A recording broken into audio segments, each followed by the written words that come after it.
That's fine.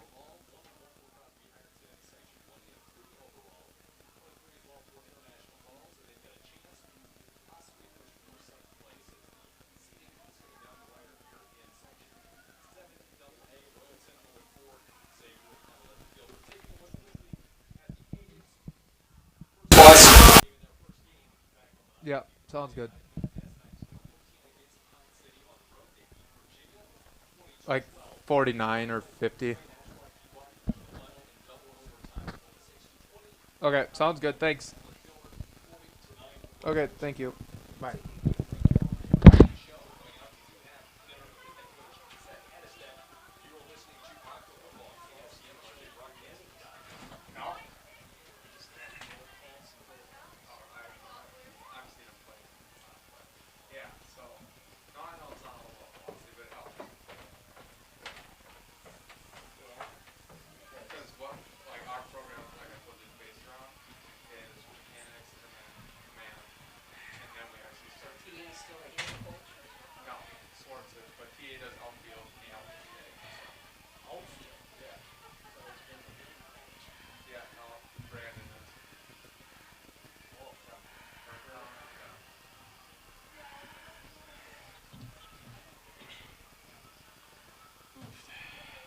Is that about the levels you were going to have? Yeah.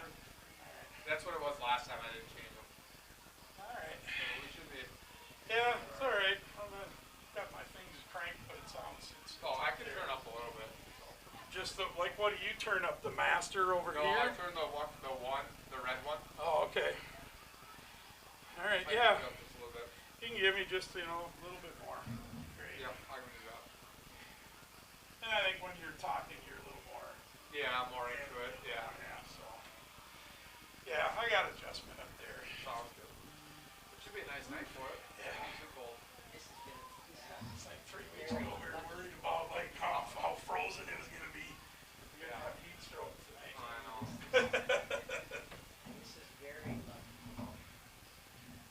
I've never seen the weather this nice close to my birthday. I know the golf course should have been open. In fact, Ian said he should have opened it up. That's all right. You can do that again real quick. I was gonna say. I was thinking about this. 6 inches of snow. Yeah. You think it's over? Right. No. I was gonna go out there and just walk it, hit balls, and whenever I got it on the green, just count plus two. What kind of kid is this? Hard? Oh yeah. Got that one. He used to. But I mean, it's almost tidy.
Well, the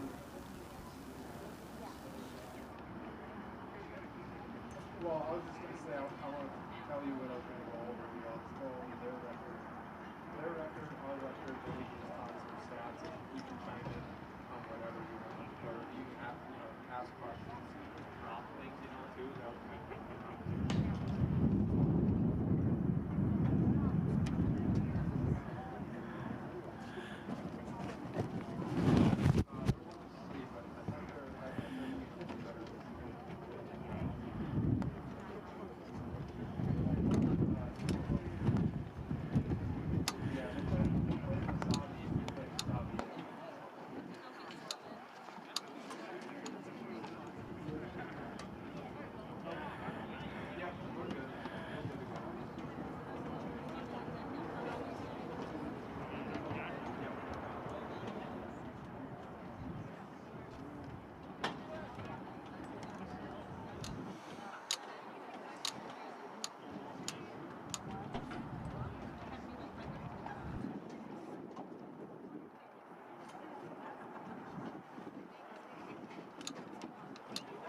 totally believe that.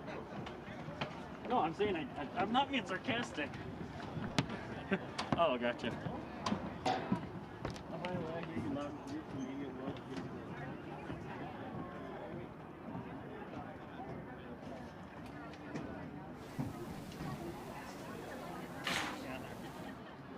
messing with us.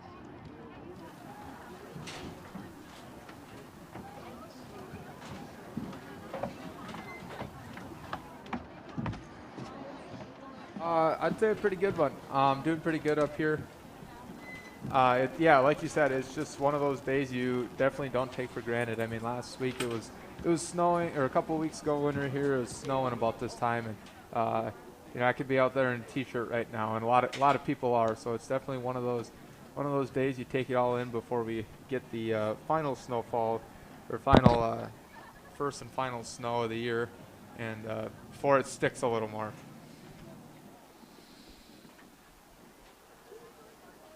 Yeah, but we'll take it. I mean, it's been a beautiful week, and we're going to cap it off with some good football here.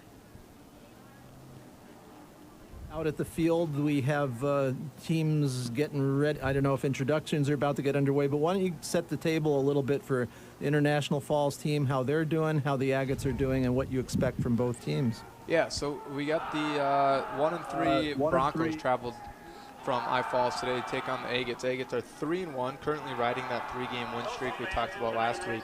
Yeah, I mean the Broncos, they've had a couple good games, couple bad games. They opened their season against Moose Lake Willow River, dropped that one 56-6, followed it up with a 12-6 loss to Mesabi East. The Agates will play Mesabi East next week, so this game will give us a little insight to how it's going to be next week, when the Agates take on Mesabi East at 5 o'clock next Wednesday, the 11th. We'll be right with you on that one as well. But anyways, yeah, it'll give us a good idea of how that team's going to match up against the Agates. And then we've had two common opponents. The Broncos beat Evelyn for their lone win of the year, 42-0, and then they lost to Virginia last week, 40-0. So, as far as common opponents go, they matched up obviously pretty similar to Evelyn. They both beat them very handedly. And then, Virginia, the Agates played them really, really tough. Beat them by 8 points here at home for their first win of the year. It was a really, really hard-fought football game. And you just see Virginia blew I-Falls out of the water last week. So we'll see. And, that's the thing with this year. It's you don't really know what's real and what's not. The Broncos could have had, kids quarantined or what have you for different games. And, Agates haven't had that problem yet, but I've heard teams around the state having those issues. So we'll see, we'll see what kind of game it is. I mean, I've heard that they've been having a pretty good season this year. So we'll see. And like I said, there's a ton of factors that go into a season like this.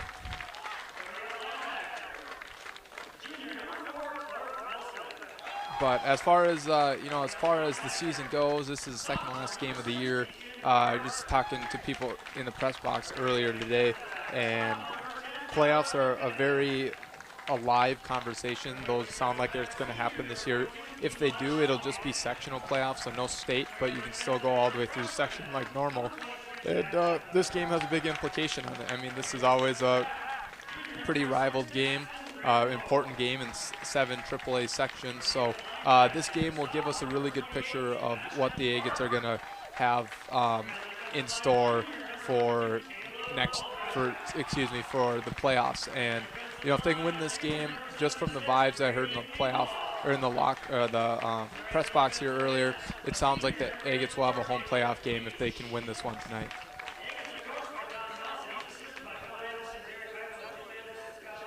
Yeah, it'd be the Tuesday following next Wednesday, so about 10 days from now.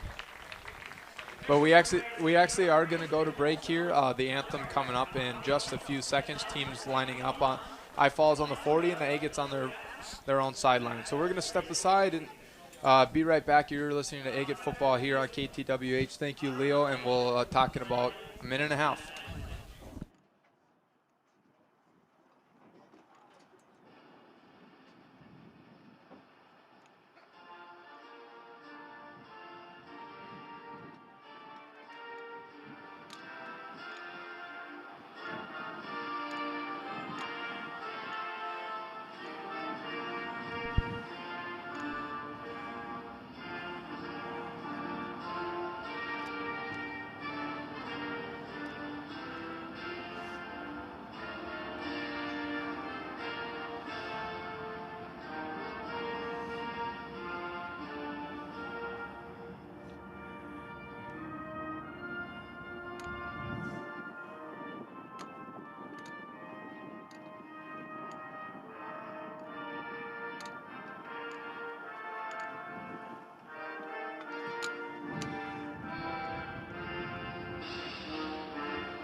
Two Harbors. My name is Tate. And you're listening to Agate Football. Will Peterson out at the stadium. Are we ready for a kickoff?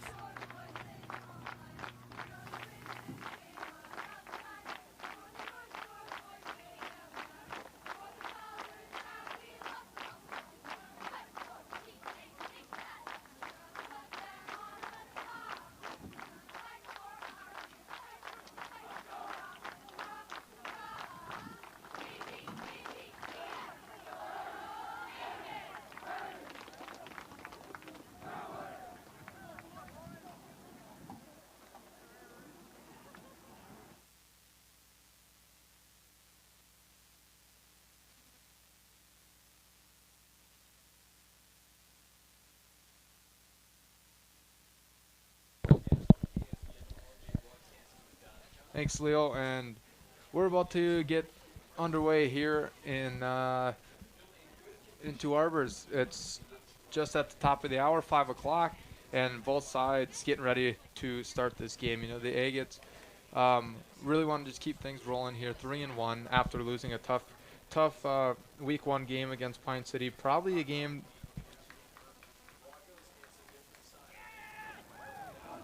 Hello? Oh, well, it was there. I was getting a roster probably.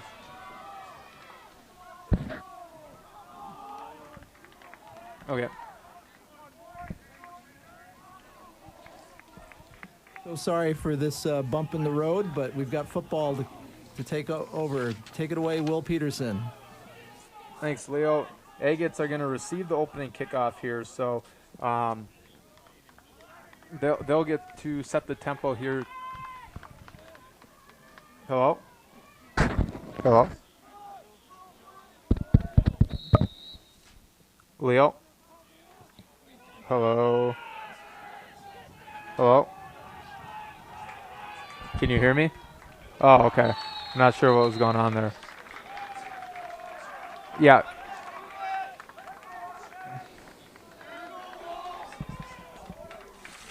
Yeah, I can hear you. Can you hear me?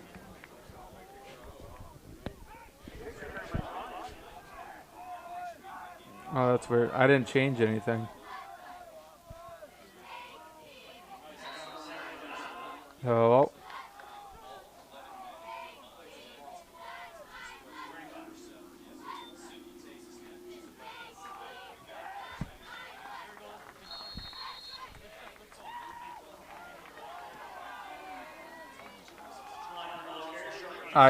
Yeah, I can hear you right now. I can hear you.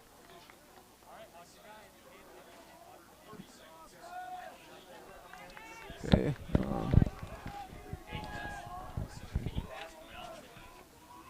Hello?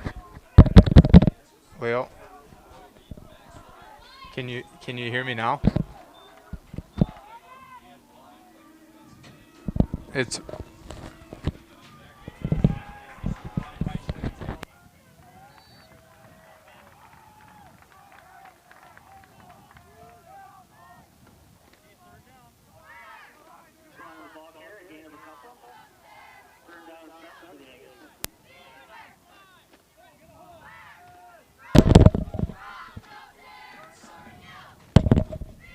Hello?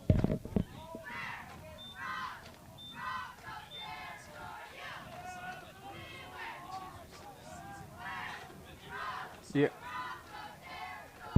Yeah, hello?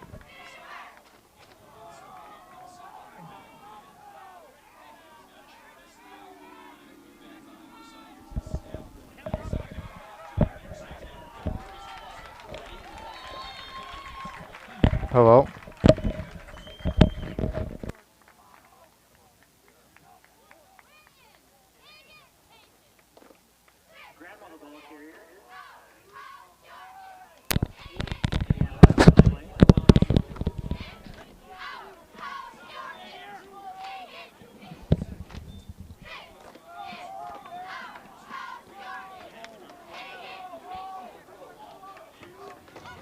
Hello?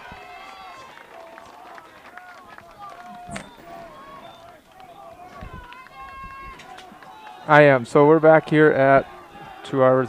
Some weird technical difficulties, so sorry for some of you that heard the sound check. Agates going for it on 4th and 1, and it's going to be close. I think they're going to mark them short, and they will. I think the ball carrier ended up across the 45, but they mark it just short of the 45, about the 44, and they're going to give it over to the Broncos. So Agates trying to make some noise there on their first possession, but the Broncos defense is there to shut things down, and they'll take over at the Agates 44. So not exactly what they were trying to do on their first drive, and gave them some pretty good field position to work with. We'll see what this offense has to do for the Broncos. It'll be number 13, the quarterback. He'll pass it out to the flat, trying to get just a quick screen going. He goes to number 34. That's Riley Larson on the catch. Only goes for a couple of yards. And Ben Glowak with the pass. That'll bring up a 2nd and 9.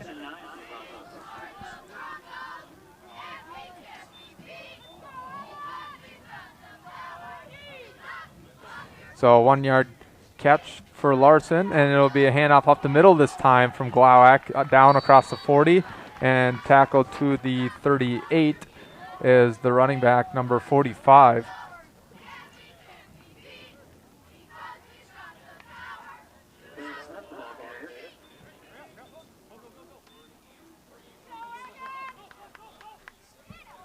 So it'll be 3rd and 3 coming up for the Broncos. Out of the shotgun, handoff up the middle once again, and he gets hit hard, and that's going to be short of the first down. So 4th and about 1.5, and we'll see what the Broncos decide to do here. They'll try to pin the Agates deeper. They're going to go for it just like the Agates had. So it looks like they're going to go for it.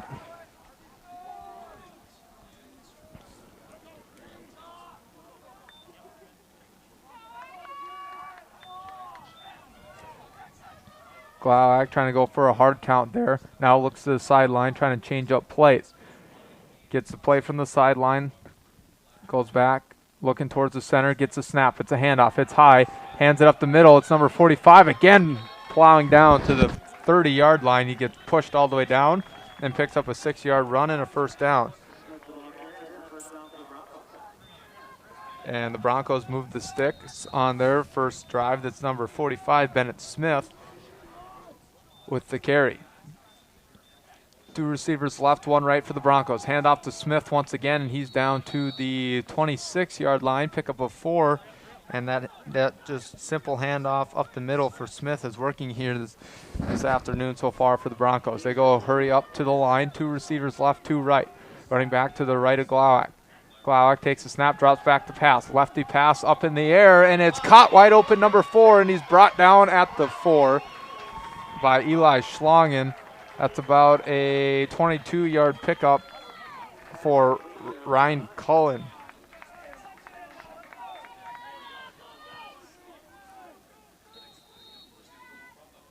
So it'll be a 1st and 4, another hurry up for the Broncos.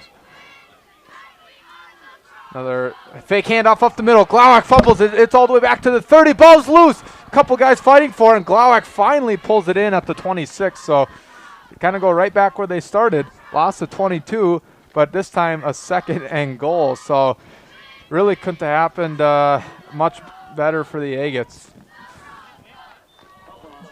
Glowak just kept kicking it all the way back, and now sets up a little more trouble for the Broncos. But the good news is they can just shoot for the end zone, not lose a whole lot here. So see what they do. Passing game obviously working a little better for them this week than it was for Evelyn last week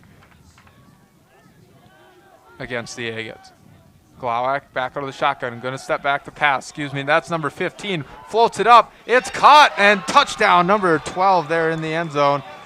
That's Tristan Thompson, just caught it over the defensive back for the Agates.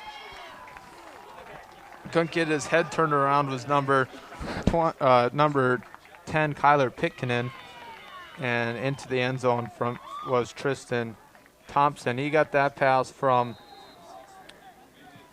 number 15, not seeing who that is on the roster, as, oh, there it is. It's Cody Jocelyn on the pass.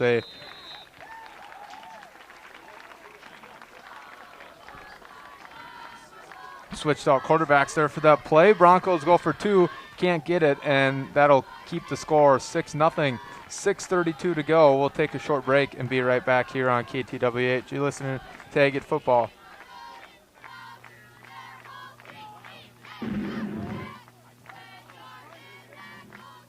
Support for this game is brought to you in part by Holden Electric, Agate Division. They're a proud sponsor of Agate football for 20 years. They service commercial as well as residential and can be reached at 218-834-9226 for more information. Jaws Computer is pleased to help support high school sports on KTWH. They specialize in all things computers, from business support, PC tune-ups, as well as repairs. For more information and complete listing of provided services, you may call 834-5297. The Willamette Valley Company is proud to help sponsor high school sports broadcasts on KTWH. They are currently hiring in their Two Harbors location for production technicians with competitive wages and benefits. You may call 834-3922 if you're interested in joining their team. And now back to the game. We think we have our connection established. Will Peterson, take it away. The Agates have fallen behind early in the first quarter. Yeah, thanks, Leo. So, Agates not ideally how they wanted to start this one off, as the guy who just threw the touchdown pass off the kick, it's out to the right side. Jacob Keach on the return, bounces it across the 35 to the 40, and then pushed out of bounds at the 41. So, the Agates will start off with pretty good field position, and just talking to the opposing broadcaster, he said that's the first pass he's ever seen Cody Johnson throw. So not a bad start as he goes 1 for 1 for a 26-yard touchdown pass. And, you know, not sure what happened after that fumble. It was Glowak. Kind of looked like he just went off onto the sideline just kind of sneakily, and all of a sudden Jocelyn was out of the shotgun and just threw up a really nice pass. Nelson under center for the Agates, pitches it over to Gramo. Gramo with the big hole, across to the 45, now to the 50, 45-40, trying to get a stiff arm and pulled down from behind at the 36. So huge run there. Coach Nelson demanding a flag, not going to get it. Looked like it was going to be a horse collar, showing the ref where he was tackled, and really not happy there at the 35-yard line, still yelling, hoping he doesn't get a flag himself. Now he'll go to Clark Nelson and hand off the play, but that was a great run there for the Agates.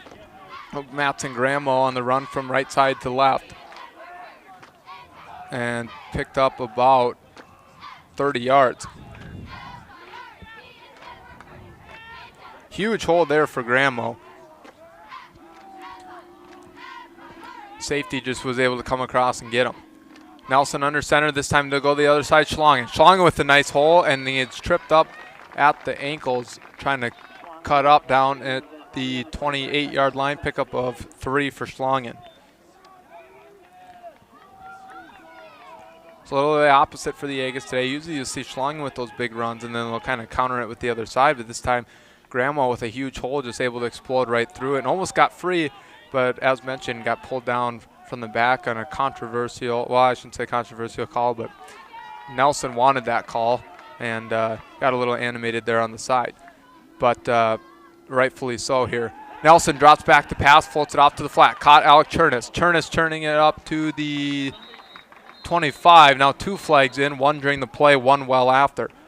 Was able to get down to the 24, we'll call it. Just a short pickup of 4 yards, and we'll see what the flags are. I'm guessing one's going to be for holding in the backfield for the Agates, but the other one, my guess, would be something on the Broncos after the play. First flag, I think they're signaling it's going to back the Agates up, and I think it will because they're talking to the Broncos sideline that only has about 10 reserve players, so a small team here for the Broncos this season. And long conversation going on the other sideline between the official and the Broncos head coach, Seth Edelstad. So on 2nd and 7 turns into a 3rd and 4. We'll see what the penalties have to do. So 2 personal fouls personal foul on the Agates, and then a holding penalty. Broncos accept the holding penalty, and that'll back them up about 10 from the spot of the foul. So it'll be second and about 17, depending on how far they go, and then go out to the 40. So about a second, and we'll call it 19. Out at the 40-yard line, got to get down to the 21. So back them up about 12. Nelson under center. One of the running backs split out wide. They'll go reverse here to Gramo and only picks up about a yard. Actually no gain down at the 40. So 3rd and 19 still for the Agates. Still playing out of a pretty tight offense. Haven't seen the shotgun or that pistol formation much. So we'll see what they want to do here. You know, we've seen them pass a little more out of the pistol. But I think here they're just going to play it a little safe, see if they can get a big hole to open up once again. Nelson breaks the huddle and heads to the line. Agates back in their normal double wing offense. Chernus right behind Nelson. And, yep, Eli Schlongen flinched a little early, didn't know if they saw it, and the side official called it. Thought he might have got away with it. It took him a second to blow the whistle, but he eventually throws the flag there. So back him up 5 more. It'll be 3rd and 24. So we'll see if that changes the play call at all. Maybe just go for a Hail Mary here. You know, Clark Nelson can throw it that far. Just the big question is, do they have enough time in the scheme they run for Nelson to set up and throw that far? So no change in the formation. Nelson under center. And they'll do that crisscross play. Gramo with the big hole to the 40. 35-30. Got to get past one guy, 20. Stiff arm at the 15 down to the 10, and there's that hole. Gramo with a 25-yard run brings them down to the 10-yard line. 1st and goal for the Agates.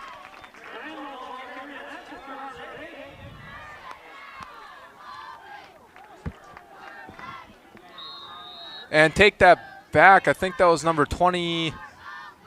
It's hard to tell when it's dark, but they're thinking it's maybe 28. So that was either Gramo or Sebastian Bark. That was 28. 28, Sebastian Bark on the run. So the sophomore with a huge run on 3rd and forever picks up 35. And I think they tried it again, but no, they tried to go to Alec Chernus up the middle, but huge penetration on the line from the I-Falls Broncos, and that breaks up that run.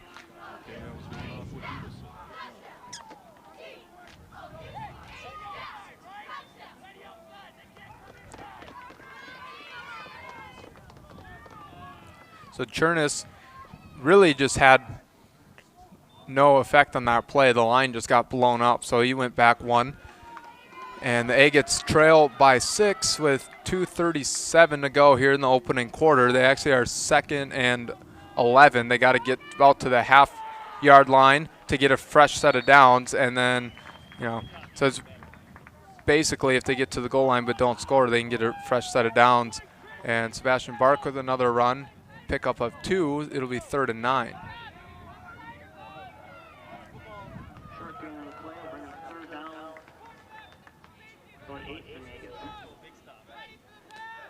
Clark Nelson getting the play from the sideline. We'll see what they decide to do here. Right now for the Agates, it's either been boom or bust.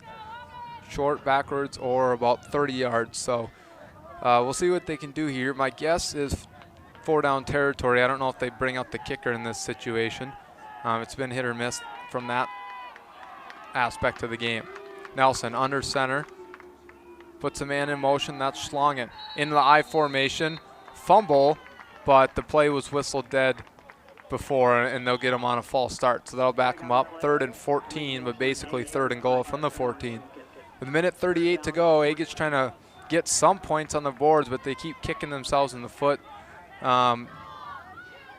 They've gotten out of it a couple times, but, you know, it's just not a – don't want to keep going backwards and expect success. So, especially on 3rd down. So 3rd and 14, we'll see what they draw up here.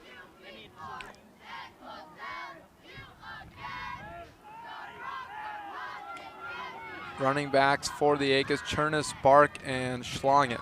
Jacob Keach out of the, and another false start here, and that it's going to back him up again. Number 58 came across the line after, though, and just kind of hit someone just to hit him. Didn't know if a flag would come out for that, but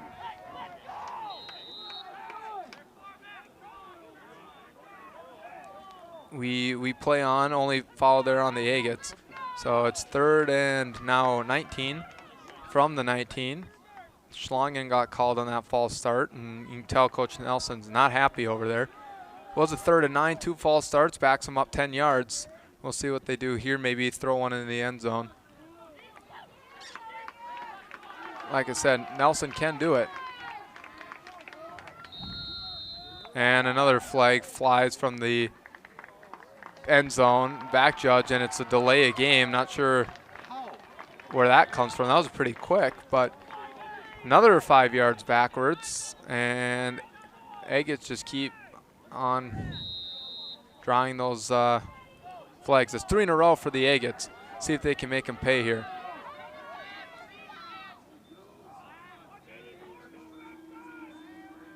Puts a man in motion. It's Schlongen. Schlongen up the middle, trying to find any ground, and gets just about 3. Broncos trying to strip the ball and make it about a gain of 4 as he gets down to the 20. And that should do it for the first quarter. We're at 16 seconds and counting. Agates probably going to let this one roll down and talk about things some more. And actually they give him a pretty bad spot back at the 22, so only a pickup of 2 there for Schlongen. And yeah, 3, 2, and 1. We'll take a quarter break. The Agates keep shooting themselves in the foot here at Halsted Field. So we'll see if things change. We got a 4th and 22 coming up when we return. Agates trail 6-0. 6-0. Judy's Cafe is pleased to support local football on KTWH. They are open Monday through Saturday from 6 a.m. until 7 p.m. and Sundays 7 a.m. to 3 p.m. Serving a full menu and breakfast is available all day. Located at 623 7th Avenue in Two Harbors. Support for Agate football coverage comes from Harbor Insurance, a local insurance agent covering business, individuals, auto, home, and liability since 1935. Harbor Insurance is located at 613 First Avenue in Two Harbors, available by phone at 834-2114. Agate football is supported in part by the local guys, Maher Trucking. They offer commercial and residential garbage pickup as well as hauling. For more details and to schedule service, you may call 834-4810. Go Agates! It's time for second quarter action as the Agates try to get on the board against the International Falls Broncos. Let's go back to Will Peterson. Thanks, Leo. Yeah, big 4th down coming. It's been a weird first quarter. Lots of penalties, lots of going backwards, but also big plays for both sides. So definitely touchdown here is not out of the question. It just depends on what offense shows up here. They've either had runs of 30 or more, or penalties and negative runs and short runs. And yeah, we'll see. We haven't seen them try a pass yet tonight. Don't know if they will in this situation, but we know they tend to take a few more shots than they normally would with Nelson behind center. He's attempted 11 passes in his first 2 games as the quarterback. Nelson's going to pass here, floats it up, looking for the end zone. Schlongen open, touchdown! 22-yard connection from Clark Nelson to Eli Schlongen. That knots things up at 6 apiece. And just on cue, Clark floats one up right at the goal line, and Schlongen in great position jumps up and pretty much bullies that ball away from the defender, and we're tied 6-6 here, 6 seconds in to quarter number 2. So big play there for the Agates. Good touch there by Clark Nelson just to get it in the hands of Schlongen, and Caleb Waldron comes on to kick. And like I said, it's either been hit or miss here for the kicking game. Good snap, good hold, kick is up, and that one is good, right down the middle, and the Agates take a 7-6 lead. So just like that, all the penalties, all the worry goes away as the Agates look to hold this lead when we come back. The Nest Bait and Tackle is proud to support Agate football broadcasts. They feature fishing lures and tackle made by local artists. Open 7 a.m. to 6 p.m. on Monday through Friday and 7 a.m. to 1 p.m. Saturday and Sunday. Their phone number is 834-0743. Lou's Fish House wishes the Agates good luck. They feature smoked fish, smoked shrimp, cheeses, and hard-scooped ice cream. Visit them online at lousfishhouse.com or in person at 1319 Highway 61 in Two Harbors, or give them a call at 834-5254. Support for this broadcast is brought to you in part by Holden Electric, Agate Division. They are a proud sponsor of Agate football for 20 years. They service commercial as well as residential and can be reached at 218-834-9226 for more information. Go Agates! Well, the second quarter is barely underway, and the Agates come up with the 6 points and the PAT. So back for more second quarter action, Will Peterson at Halsted Field. Thanks, Leo.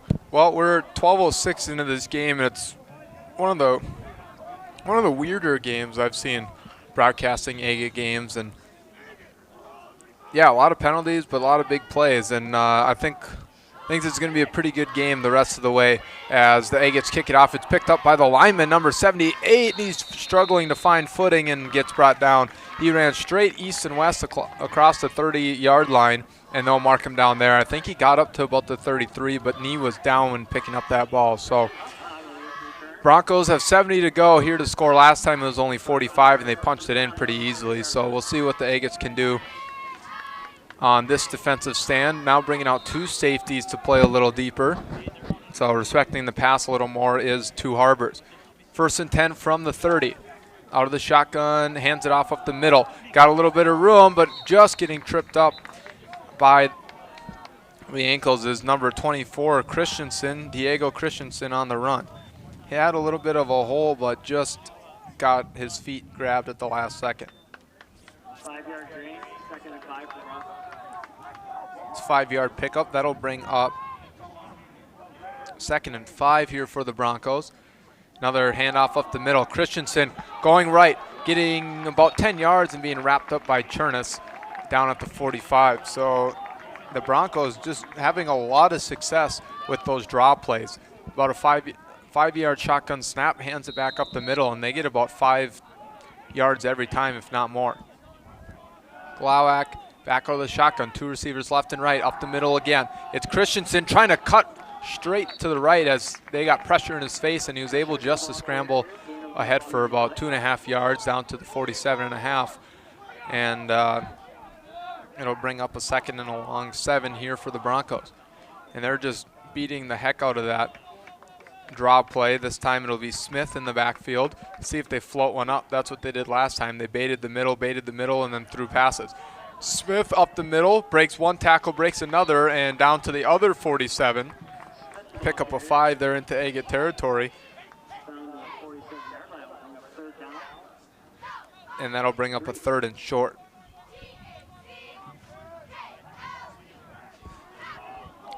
Another hurry up here for the Broncos. Two receivers left and right. Another handoff up the middle. Smith, he gets wrapped up really early though and gets about 1 yard on the fall. And that'll bring up 4th and a very short 1. So the yard marker right next to that front stick for the Broncos. Call it about 4th and about a foot. We'll see what they do here. Broncos going under center. And they're going to the quarterback sneak. He bounces off the line, has a little bit of room. Ball comes out, and it's the Agates ball. That ball's going the other way. Agates with a nice fumble recovery will flip the field. And a good play there by the Broncos. Kind of thought a quarterback sneak was coming with him going under center, and he got a lot of room, but got a little greedy and got careless with the ball. Drops it at the 32-yard line. Agates there to jump on it, and not much controversy on that pile. 1st and 10 coming from the Agates from their own 33, and that's the momentum shift they needed. You know, just gave up an easy touchdown coming off their first drive. That was not what they wanted, you know, a quick 4 and out, and gave up that easy touchdown. Had a whirlwind of a drive that ended up in 7 points, and now get a turnover in their own territory. So big momentum shift here if they can cash in. Nelson out out of the shotgun, or out of the snap, excuse me. He was going to try to throw, didn't have anywhere to throw. Everyone was pretty much covered, so he just takes it himself and pretty much picks up about a foot. So 2nd and 10 coming for the Agates.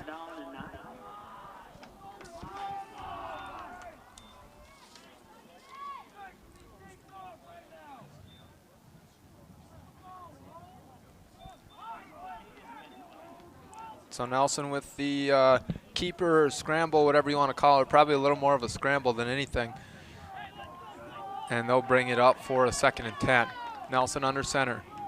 2 running backs in the wing. They'll go to Schlongen. Schlongen going nowhere, though, as the line got blew up once again. And that's a loss of, well, they'll just call it no gain. So another no gainer here for the Agates. And like I said, they're really keying in on Schlongen here. He has maybe about 10 yards today on about 5 rushes. So we'll see what they decide to do. Bart comes out, Gramo in. So they're splitting duties there on the opposite side of Schlongen, and they both have runs of over 30 tonight. Chernin straight behind Nelson. They go crisscross again. Gramo almost broke it around the outside, but another no gainer, and that brings up 4th and 10. So Gramo started the night off with a run of 30, and then now 2 runs of nothing. And Agates are not going to risk it this time, and they bring out the punt team.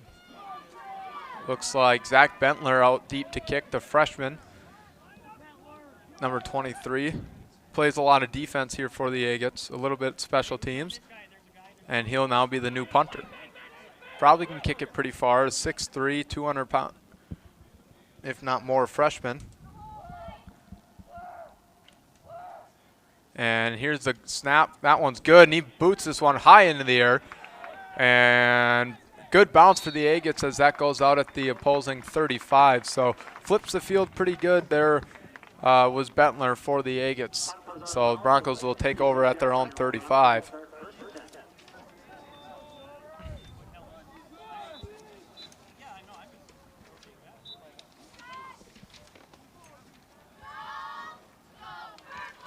The Broncos moved the ball pretty well on offense. Just, fumbled it the last time on that quarterback keeper trying to get the 4th and inches. And just really beating the Agates right now with the draw plays. And they're talking about something. Oh, a late flag, and I don't know if it was a legal motion or false start or something. It was that symbol. I don't know why it would have been a false start and called this late, but probably a legal setup. And that'll back the Agates up 5 yards, and now they're going to punt it all over again. So Broncos seeing if they can get better field position. Let's see if Bentler can get a better punt here and maybe make them wish they didn't decline the penalty. So 4th and 15 now.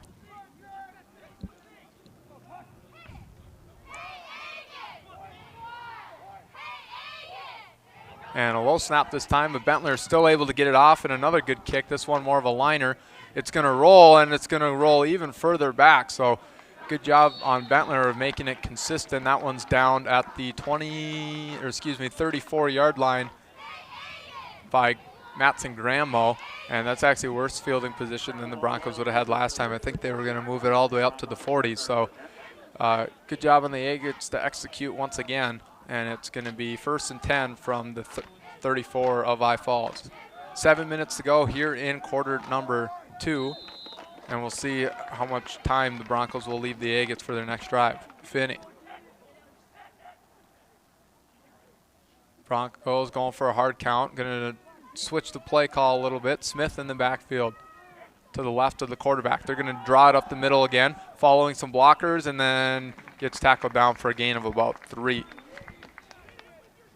So bring up a 2nd and 7 for the Broncos. And literally right now it's just draw after draw after draw. We haven't seen a pass since the first drive, so we'll see what they want to do. If they're ever going to open it up, my guess would be that they are. Agates drop a safety now and screen out to the near side at the 35, but wrapped up quickly by Gramo, and a bunch of Agates coming to help. No gain, actually going to lose one. And they actually gave him a little more on that draw, so backs him up 1. It'll be 3rd and now 7. It was 2nd and 6. And that was a loss of 1 by number 10, Tucker Heel.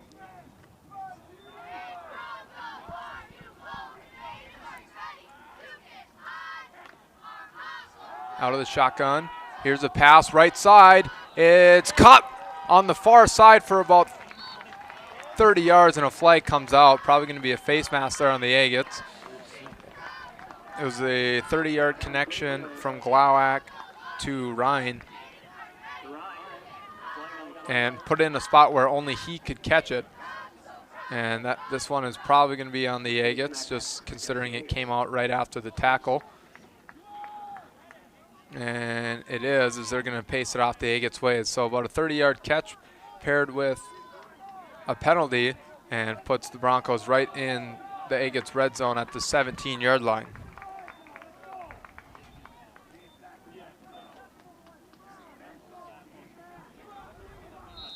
So Colin Rain with 52 yards on 2 catches. And Broncos, like I said, moved the ball really well inside the red zone already. Only have the ball for about 1:30. Ball's tipped in the air. It's intercepted. Another turnover for the Agates. I think that one was Bentler. And it is. The freshman tips the ball and catches it on the way down. And Zach Bentler doing it again for the Agates. Big turnover there for 2 Harbors. After that big play and the penalty, puts the Agates right back in control on their own 26-yard line. And good ball awareness by the Agates. Actually had about 3 guys looking up for that, trying to track it after they realized it was tipped. So instead of just kind of wandering around like what's going on, they actually were, looking up and trying to make sure that ball is going to be at least swatted down. So Bentler, being as big as he is, just sticks his hands up and pulls that one in, and pretty much just fell right to the ground, making sure nothing else happened so his offense can go to work. Nelson going to drop back to pass on 1st down. Floats it up to the left side and almost caught. It was in and out of the hands of Eli Schlongen, and good defense there by the Broncos. I think that was number 12 there to break it up.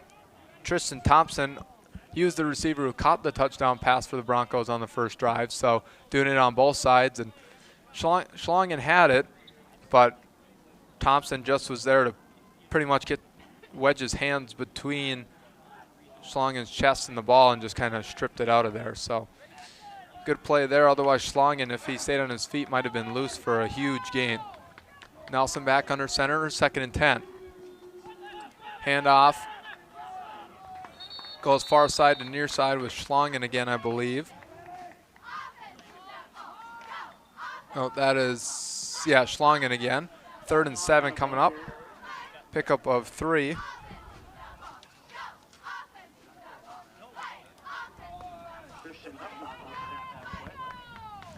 5 minutes to go here in the half.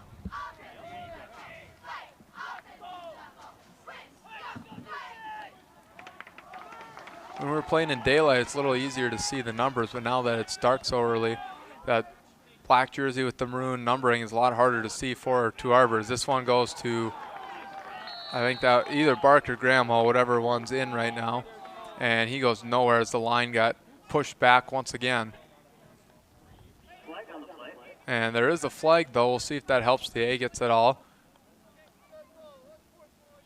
And it will. It's unsportsmanlike on the Broncos, so this should give Agates a fresh set of down. Loss of 3 for Bark. Yep, it is Bark in there. Grandma there on the sideline.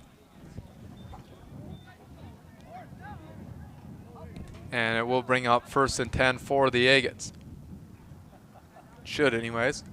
4:47 to go here in the first half. Agates would be just fine with controlling this ball for the next 4:47 and just letting the clock run out. Obviously wanting to get some points, but if they can keep it out of the Broncos' hands for the half, that will be just fine as well, as the Broncos are going to get it at halftime, so don't want to give them back-to-back possessions. So that'll be a 15-yard penalty, puts them up at the 40-yard line, at their own 40-yard line. leading 7-6. Clock starts back up, 4:45 and counting. Nelson back out to the huddle, and let's see what they decide to do here. He's already thrown 3 passes this afternoon. They threw 3 in the game against Evelyn Gilbert, except the difference there is they really didn't need to. They were running the ball really well in that game. Nelson gets it off to Bark. Bark is tackled behind the line for another loss of 1, but excuse me, that was Schlongen. Had really nowhere to go. The defense was right in his face the whole time, so a timeout taken. I don't know if it's it's a ref's timeout. So one of the Broncos down on the field injured, but he gets up right away and is able to walk off the field. So 2nd and 11 coming up for Two Harbors. Schlongen is trying to just get to the outside. He had got the blocks from the other running backs and the pulling linemen, but there's just more Broncos there than they could block. So couldn't get her on the outside. It got more than probably should have. It looked like he was going to be stopped for a loss of 3. But he was able to almost get back to the line, so it'll be 2nd and 11 from the 39. Agates moving left to right here in the second quarter, wearing the all-black uniforms. Clark is going to take this himself, pushes through some blockers and down to the 43-yard line, pickup of 4. So bring up a little more manageable 3rd down, 3rd and along 7. Got to get to midfield. Does the fake pitch and just takes it himself behind the lineman. Broncos sporting the all-white jerseys with the purple pants, purple helmets. Got all 11 guys in the box. And Nelson's going to drop back, looking to pass. Gets it off to the flat for Chernis. Chernis plows through 1 tackle, trying to get through the 2nd, and gets shoved out of bounds, and that's a pickup of about 5. It'll be 4th and 3 from their own 47. It's a nice play there by Nelson just to get it off to Chernis.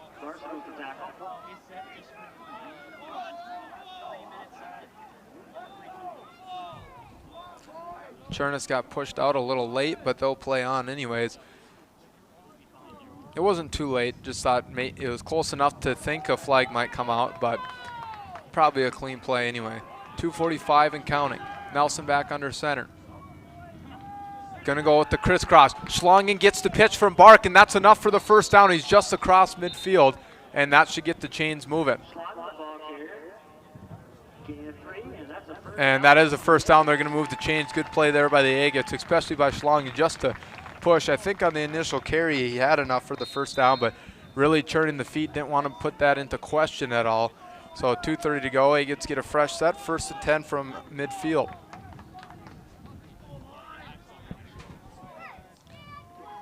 So another crisscross play working for the Agates, except last time it went to Bark for 35. This time just enough for the 1st down. They'll take it either way, though. 2:15 to go. This time it's going to Bark. Right side to left. Cuts up in the middle and down to the 45. So a pickup of 5 for Sebastian Bark.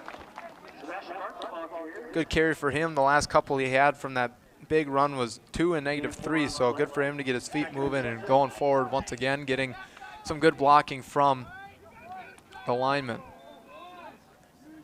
Just under 120 seconds to go, 1:45 and counting.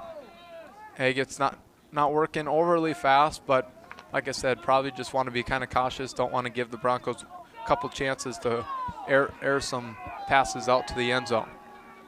Nelson puts Schlongen in motion. And Nelson going to take it himself, looking to pass, floats it off, caught, and loss of 2 on the catch, and I think the Broncos are going to take a timeout. Yep, the Broncos are the people taking the timeout. It took a while for them to signal. Loss of 1, they give it on the catch. Not sure who caught that. I think it was Chernis, but we're going to step aside, and we'll be back right after the timeout. Agates have a 3rd and 6 awaiting. Judy's Cafe is pleased to support local football on KTWH. They're open Monday through Saturday from 6 a.m. until 7 p.m. and Sundays 7 a.m. to 3 p.m., serving a full menu with breakfast available all day. They're located at 623 7th Avenue in Two Harbors. Agate football on KTWH is supported by North Shore Federal Credit Union, providing nonprofit financial services along the entire North Shore with locations in Grand Portage, Grand Marais, Lutzen, Silver Bay, Two Harbors, and Duluth. They're online at northshorefcu.org and also on Facebook. Support for Agate football on KTWH comes from Leroy's Repair. They're located at the end of Recycle Drive, servicing your marine and auto repair needs. You may reach them at 834-0743. And now we'll get right back at it to see if the Agates pick up this first down. Here is Will Peterson at the stadium.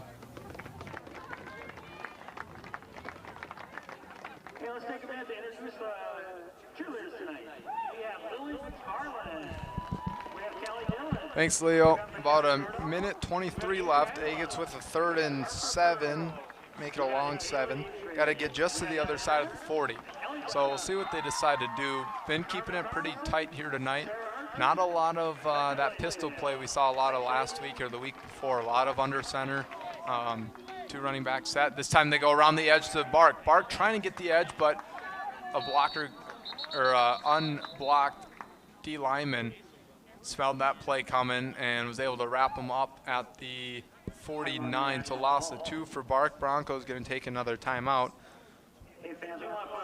And so yeah, they're trying to get as much clock as they can here. So it's 4th and 8. Broncos burn their 2nd timeout, and we're going to take one more break here, and we'll be right back. Agate's got a decision to make here with 4th and 9 coming up from midfield. Bait and Tackle is proud to support Agate football broadcasts. They feature fishing lures and tackle made by local artists. Open 7 a.m. to 6 p.m. Monday through Friday and 7 a.m. to 1 p.m. Saturday and Sunday. Their phone number is 834-0743. Support for this broadcast is brought to you in part by Holden Electric Agate Division. They are a proud sponsor of Agate football for 20 years. They service commercial as well as residential and can be reached at 218-834-9226 for more information. The Willamette Valley Company is proud to help sponsor high school sports broadcasts on KTWH. They are currently hiring in their Two Harbors location for production technicians with competitive wages and benefits. You may call 834-3922 if you're interested in joining their team. And the second quarter is running down, and the Agates are facing a decision. We go back to the stadium with Will Peterson.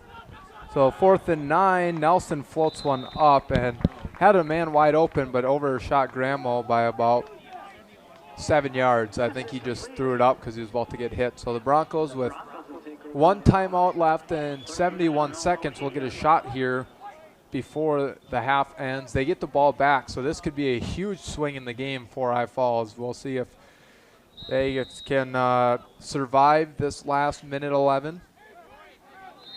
They've been helped with 2 turnovers. 2 turnovers the last 2 Broncos drives, but the Broncos have moved the ball really well, and actually the Agates are going to take a timeout. Leo, do you want to go back to the station or just keep it here? All right, so yep, we'll be back shortly with another timeout coming on the field. Support for Agate football coverage comes from Harbor Insurance, a local insurance agent covering business, individual, auto, home, life, and liability since 1935. Harbor Insurance is located at 613 First Avenue in Two Harbors and is available by phone at 218-834-2114. In-kind support for football on KTWH comes from the North Shore Journal, Lake County's only locally owned legal newspaper serving the entire North Shore with news, events, and information. Delivered weekly to mailboxes in Cook and Lake County, they may be reached at northshorejournal.com. And now back to the stadium with Will Peterson for Agate football.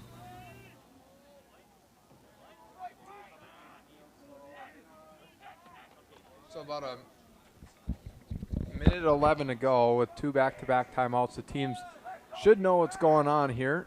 Broncos out of the shotgun once again. Wowak to pass. It's short.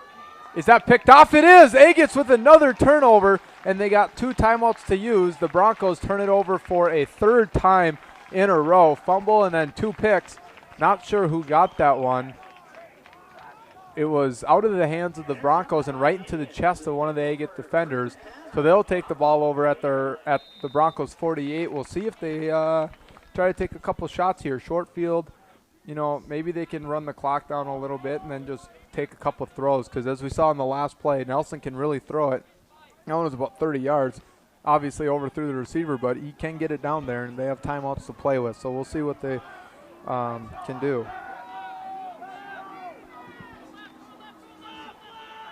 First play, it's going to be to Schlongen, far side, near side. Gets tackled somewhere in the middle for a pickup of 6.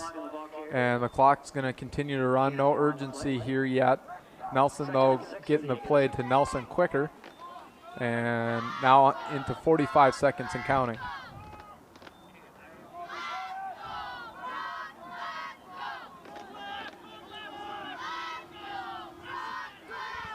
Nelson with another handoff, this time to Schlongen, and the Agates are going to take a timeout. So short pickup by Eli Schlongen, they keep moving the chains, so it's about a pickup of 3. And actually Gramwell this time. And the Agates going to take another timeout, so we'll take one more break, and we'll be right back.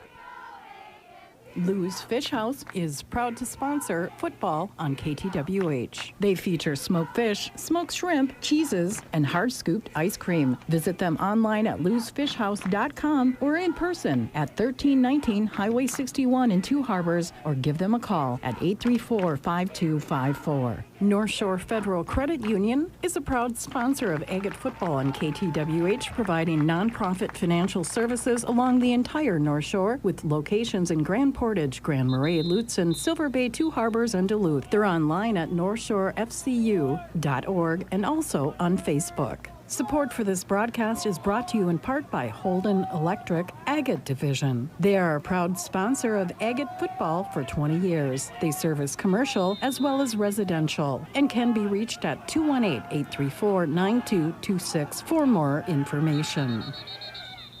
Back we go for Agate football to Will Peterson.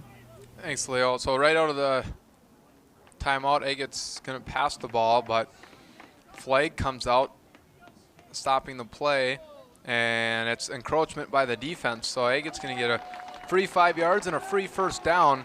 Going to move them up to the 35.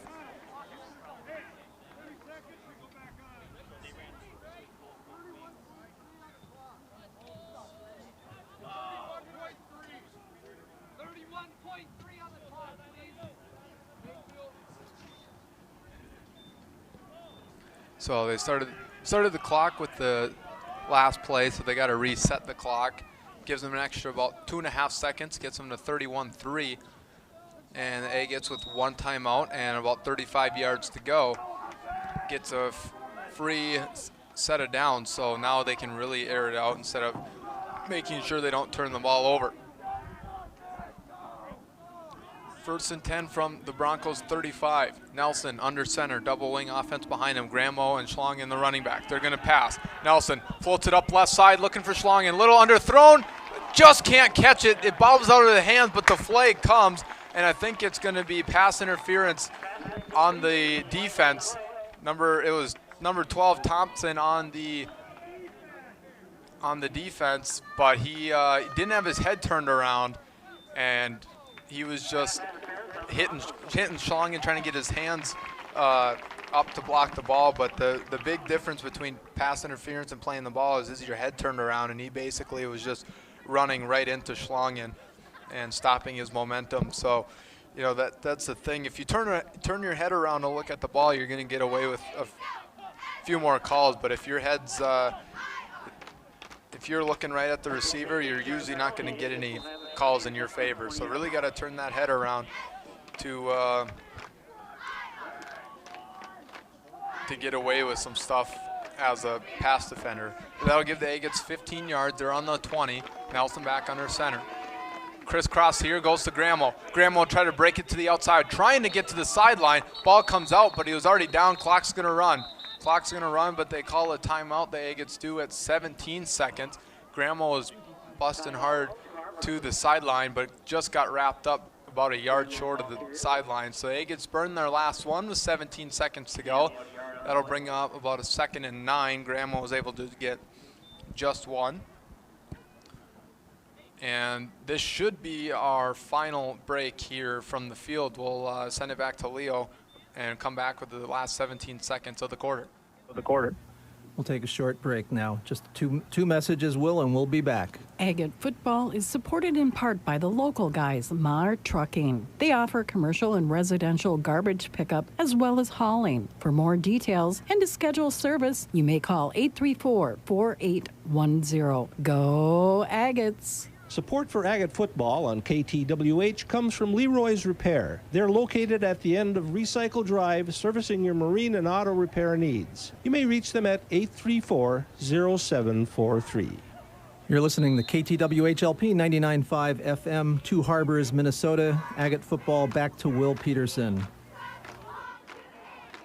Thank you, Leo. And just as we come back, the Agates break the sideline huddle and head to the line of scrimmage. It's 17 seconds to go. Agates lead 1, so we'll see if they try to take a few shots or how conservative they want to be here. No timeouts left, so if they run it, probably the last play unless they hustle.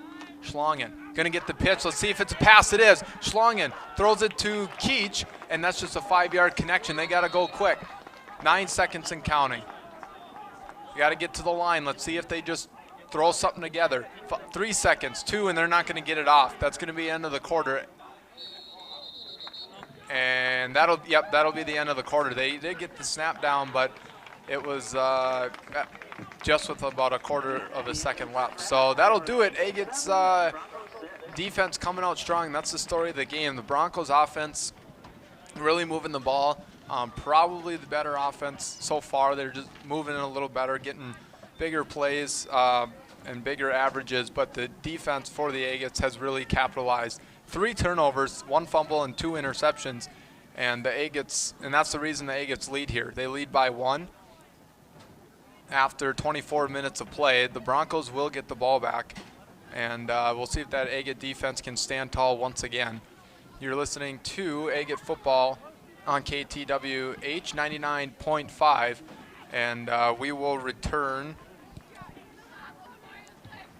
Let's see, Leo, right about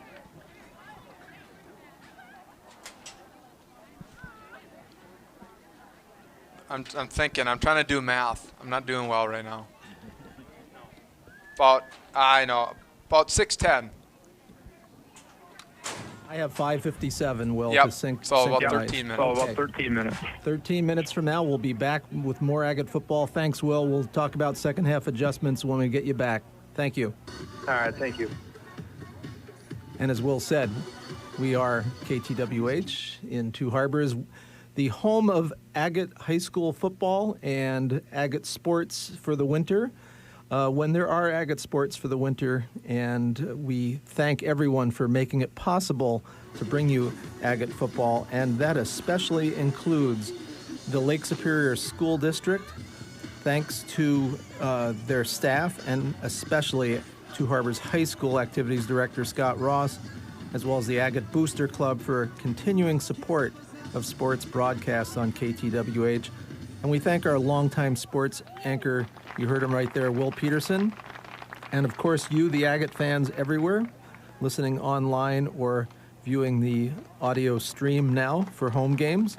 And we appreciate the support from the Two Harbors Area Fund of the Duluth Superior Area Community Foundation for their vital and timely support of this station, KTWH LP 99.5 FM, Two Harbors, Minnesota. Community radio with a lake view. Programming on KTWH brings information on COVID-19 pandemic to impacted individuals and the businesses in our area. These efforts are funded in part by the Two Harbors COVID-19 Response Fund of the Duluth Superior Area Community Foundation. KTWH is committed to continuing to provide relevant information on your health and the public response to the pandemic with support from listeners and our organizational funders. Judy's Cafe is pleased to support local football on KTWH. They are open Monday through Saturday from 6 a.m. until 7 p.m. and Sundays 7 a.m. to 3 p.m. Serving a full menu and breakfast is available all day. Located at 623 7th Avenue in Two Harbors. And at just a moment before 6 o'clock, we're going to take a look at our area weather. And you'd think that would be pretty easy to do. And yes, indeed, it includes an incredible current temperature. I have to refresh to believe it. 67 degrees in uptown Two Harbors, 64 out in Alden Township. And I think we've reached our max for the day, of course, at 6 p.m. with the sun already down. We've gone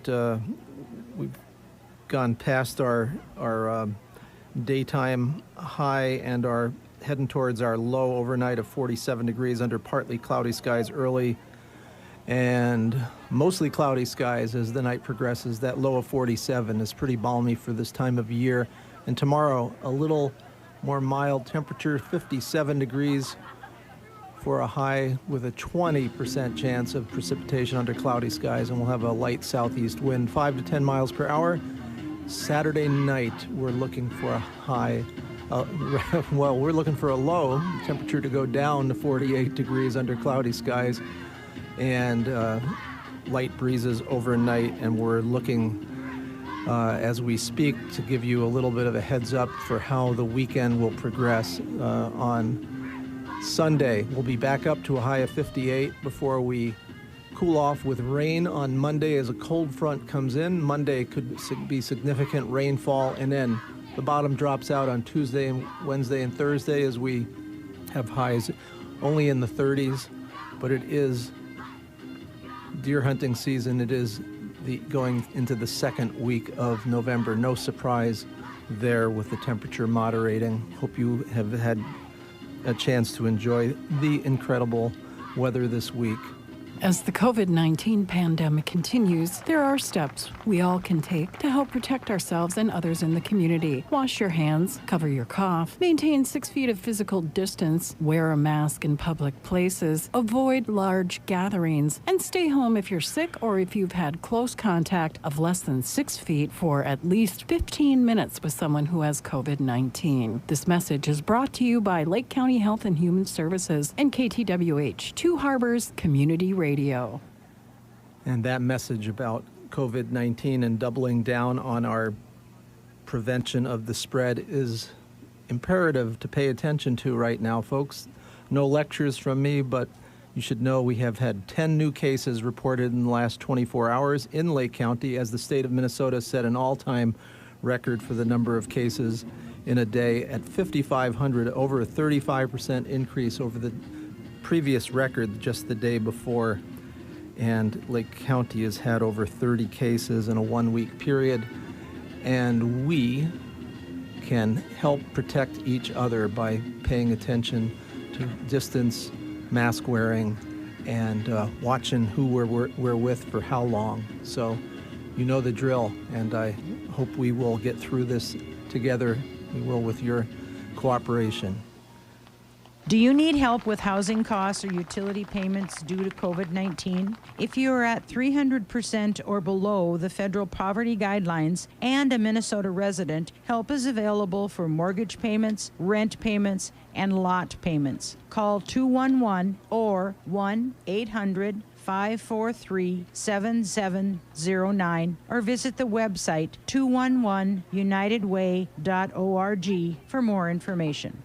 For everyone who would like to hear a message of Christian inspiration at home during this COVID-19 pandemic, tune in to KTWH on Sunday morning at 8:30. As a rotating series of hosts, ministers from our Two Harbors area churches offer devotions and inspirational messages to all. You can hear it at 99.5 FM or online at ktwh.org.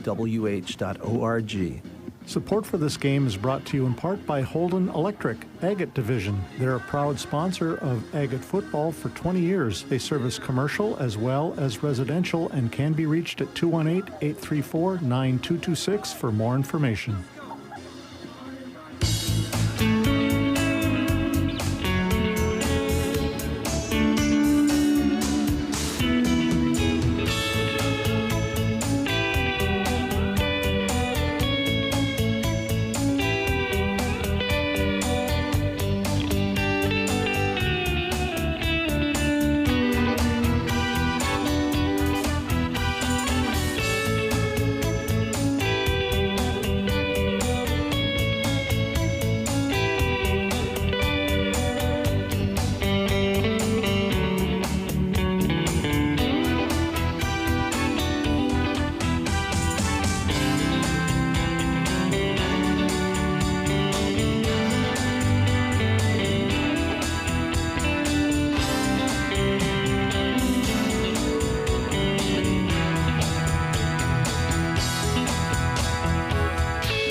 Harbors Community Radio continues to bring you the best radio we know how as the pandemic rolls into our long indoor season.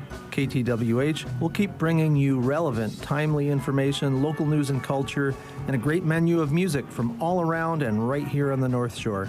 You can help keep our radio train on the right track. A donation of any amount you can afford will add today to the success of our Fall Fund Drive and help us keep on keeping on in our 6th year on the air and beyond. Go to ktwh.org and click the donate button at the top of the homepage to see how you can help keep local radio radioactive. Thanks again for your support.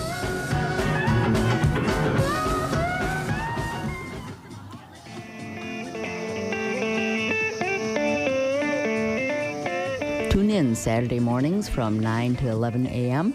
on KTWH for Saturday Morning Mix, a collection of interviews and features from the past week's ground control morning shows, along with other seasonal and topical features interspersed with musical favorites of the show's rotating hosts.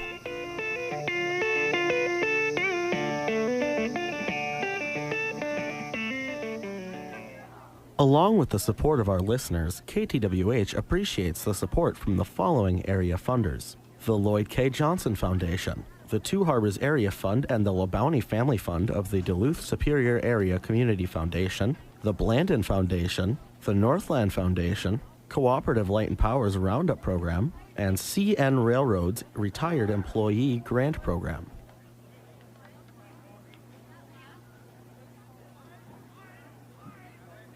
Jaws Computer is pleased to help support high school sports on KTWH. They specialize in all things computers, from business support, PC tune-ups, as well as repairs. For more information and complete listing of provided services, you may call 834-5297.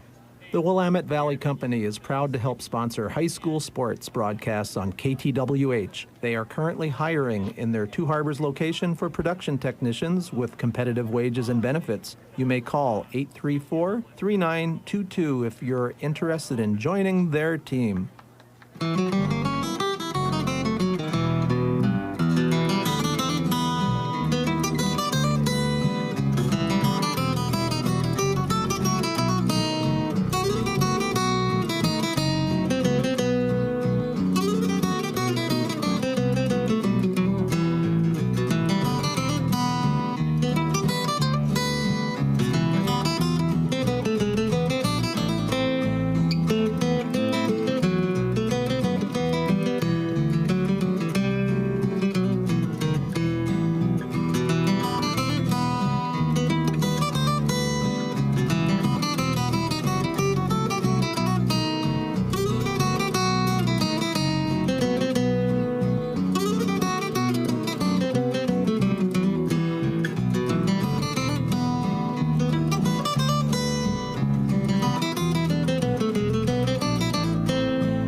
Hate to cut in. Jim Madison from Knife River there on the solo guitar. It's time to go back for a second half Agate football action.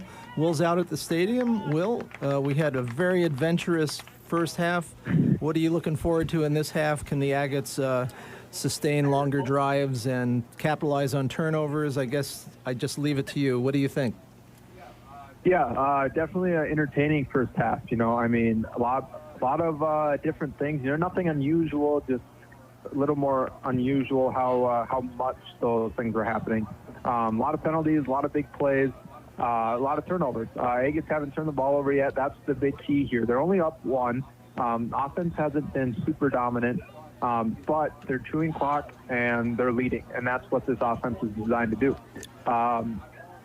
Falls, on the other hand, big plays, really chunking up the yards. They just can't seem to hold on to the ball. 2 picks and a fumble. So, you know, that's the story. You know, see if the Agates can keep playing good defense and hold on to this lead and chew clock while they're at it. And that's what this offense is designed around. That's what they do. You know, they try to get a lead and they just try to hold on. You know, they're obviously going to go for as many points as they can, but, you know, if they stop the clock at the same time, then they're definitely executing. So, yeah, we'll see what the last 24 bring, and yeah, it should be an exciting finish here at Halsted Field. 7-6 our score as the Agates just about to kick off here. All right, Will, we'll see if the Agates are kicking off, so we'll see what I-Falls does and then whether the Agates can convert when they get the ball back. So take it away. Yeah, onside kick here. Let's see if the Agates can get it. The ball was loose and they just couldn't hold on. The ball, it was there for them. They just overran the ball. You know, they had a couple guys shooting for the 45 and the ball stayed at the 50. So big missed opportunity there for the Agates. Could have, like we talked about, had a big swing of momentum. Kind of had the feeling that might happen. But with playing, you know, you got to take that risk sometimes. Broncos definitely weren't ready for it. They only had one guy about where the ball was. So, you know, big missed opportunity for the Agates. 1st and 10 for the Broncos, 2 receivers left and right. Draw play up the middle once again. And that's going to go nowhere is number 24. That's Christensen. Gain of nothing. And good job by the Agates defense shutting down that draw because that's what killed them here early in the game. You know, big 5-yard or more plays on that draw play. This time it goes for 0. Same formation here for the Broncos. Only have gone away from it one other time. This time it's a draw play up the middle and going maybe a yard, if that. They'll give them about a half a yard. Is Glowak, the quarterback, going in on the keeper. And Broncos kind of going away from their offense just a little bit here and not working.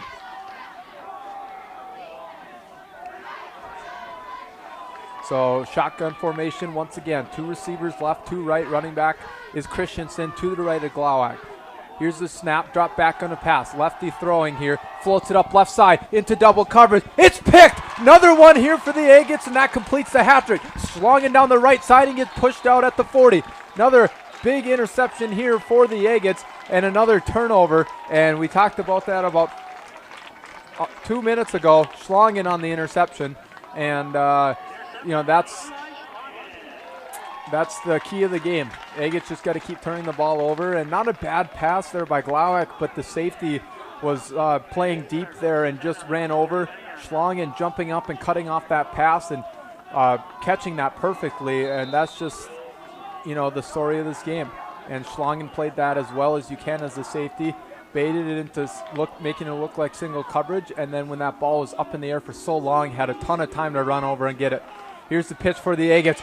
Crossing the 50, has some room, and gets tackled at the Broncos 48-yard line. That's a pickup of 14 by Matson Gramwell, the junior, back in there for the Agates, and picks up a huge play, and that's what they're looking for. Big swing of momentum, and that's what the Agates offense has been missing. A little bit of swagger, and they're finally starting to get it here. You know, they've been playing kind of tight, trying not to make mistakes, and obviously you want to play that way, but you got to play with a little confidence here too. That's what they're getting here right now. This time the other side is Schlongen. Schlongen going across, following his blockers. 45-40, wrapped up and tackled at the 37. That's a pickup of, we'll call it 11. Long 11, short 12, however you want to be it. It's a first down for the Agates. So 2 big plays to start the half for the Agates, who lead by 1. That's a pickup of 11, makes it 25 yards on 2 rushes here in the opening drive for the Agates of the 3rd quarter. 10 minutes to go here in quarter number 3. This time it's going to go Schlongen again. Or Grammo, I believe. Grammo gets thrown down by the jersey, and Grammo picks up 6, and that'll bring up 2nd and 4. So the Agates offense really clicking here so far. 3 plays into the quarter. And that brings them down to the 30-yard line. So, yeah, like I said, the biggest difference here is that the Agates are just playing with some buzz. You know, you can hear that offense up here in the press box. You didn't hear it all game. You can hear the players actually, you know, when they make a nice play, you hear them get a little excited, and just didn't have that in quarter number 1.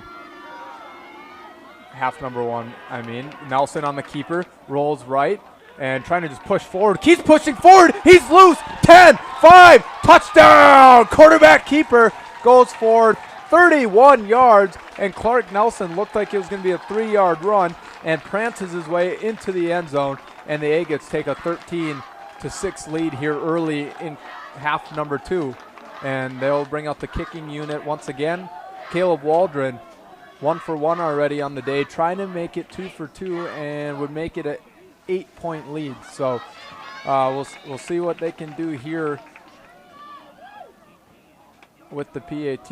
Even with the miss, it'd keep them up 7, but I-Falls went for 2 on the first touchdown. Line drive kick, that one's hard, had the distance, and it just stayed inside the left upright and drills it through. So the Agates are up by 8, and regardless of what I-Falls does, will at least be tied if they figure out how to score once again.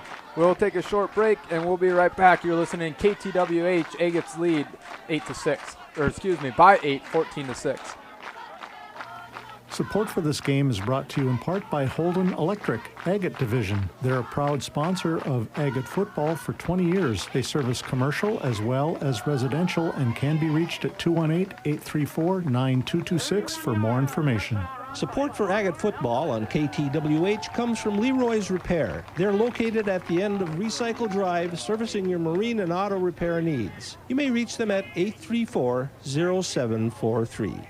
Agate football is supported in part by the local guys, Maher Trucking. They offer commercial and residential garbage pickup as well as hauling. For more details and to schedule service, you may call 834-4810. Go Agates!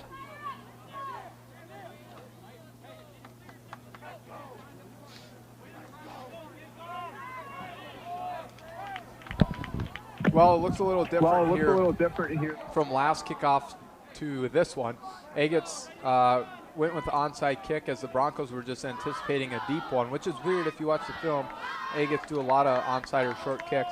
This time, I-Falls not chancing anything, and they put 10 guys in the first 5 yards and only 1 deep. So we'll see. I'm guessing the Agates kick it real deep. Maybe Pooch kick it real short, see if they can get to no man's land. It's short once again. Agates can't get there. It goes out of bounds at the 45. So they risked it anyways. You know, they saw the Broncos put 10 in the box, and they just short kicked it anyways, and the Broncos really don't go for it. They just try to wait for a bounce, and Waldron's been doing a really good job of getting those short kicks to bounce in a way that will favor the Agates. They just couldn't get there this time. It bounced right on the sideline at the 45, and no one could grab it and keep it in. So the ball will be placed at midfield, where the Broncos will start with great field position once again. 5 drives on the night, 1 for a touchdown, and the last 4 all resulted in a turnover. 3 straight picks and a fumble right before that one. This one is a handoff up the middle. That's number 34, his first carry of the day. Goes down to the 45, pickup of 5 for Riley Larson. So we'll see if I-Falls can get something going again, because they've just really not done a whole lot in terms of finishing drives. And it goes to Smith once again for a pickup. We'll give it 3 down to the 42. They have big plays and put good drives together, but they just can't finish. They, like I just mentioned, 4 straight turnovers to finish drives. So we'll see what they can put together here. Looks like they're putting things on the ground a lot more to start. That's kind of where they've been pretty good. The only fumble was a quarterback keeper that he's trying to stretch out to be more. Here's a keeper on the option, and going nowhere is the quarterback, Glowak, and he gets hit for no gain. Might have been a loss, but he was able to just stretch forward just enough to get it back to the line of scrimmage. So 4th and 3 now coming up. They actually do give them just a little bit of loss there. So 2 runs and -1 yards for Glowak. Actually, he did have that run of 7, but he fumbled at the end. So 3 runs, 6 yards, and a fumble for Glowak on the ground. Here's a fake handoff up the middle. He keeps it, and he has a lot of room. Across the 40 to the 35. Cuts it back up the middle, 20, 25, 15, 10, 5. Touchdown, Glowak on the 4th and 3. Agates didn't respect the keeper that time. They did the time before, and this one burns them. 43 yards for Glowak, and the game is going right back into the Broncos' favor. So Glowak, like I said, just sold the fake really good, and hit the edge and cut back up the middle where no one was really playing. So Broncos going to try to tie it up here. 12-14 is the score. Glauc drop pass, back looking to pass, and throws it well in front of the receiver for incomplete pass. So it remains 14-12 our score. Agates get torched for a 42-yard run on the keeper by the quarterback. So quarterbacks trading some touchdowns here in the second quarter, or second half, and we'll take a short break and be right back. Agates lead by 2 here on KTWH.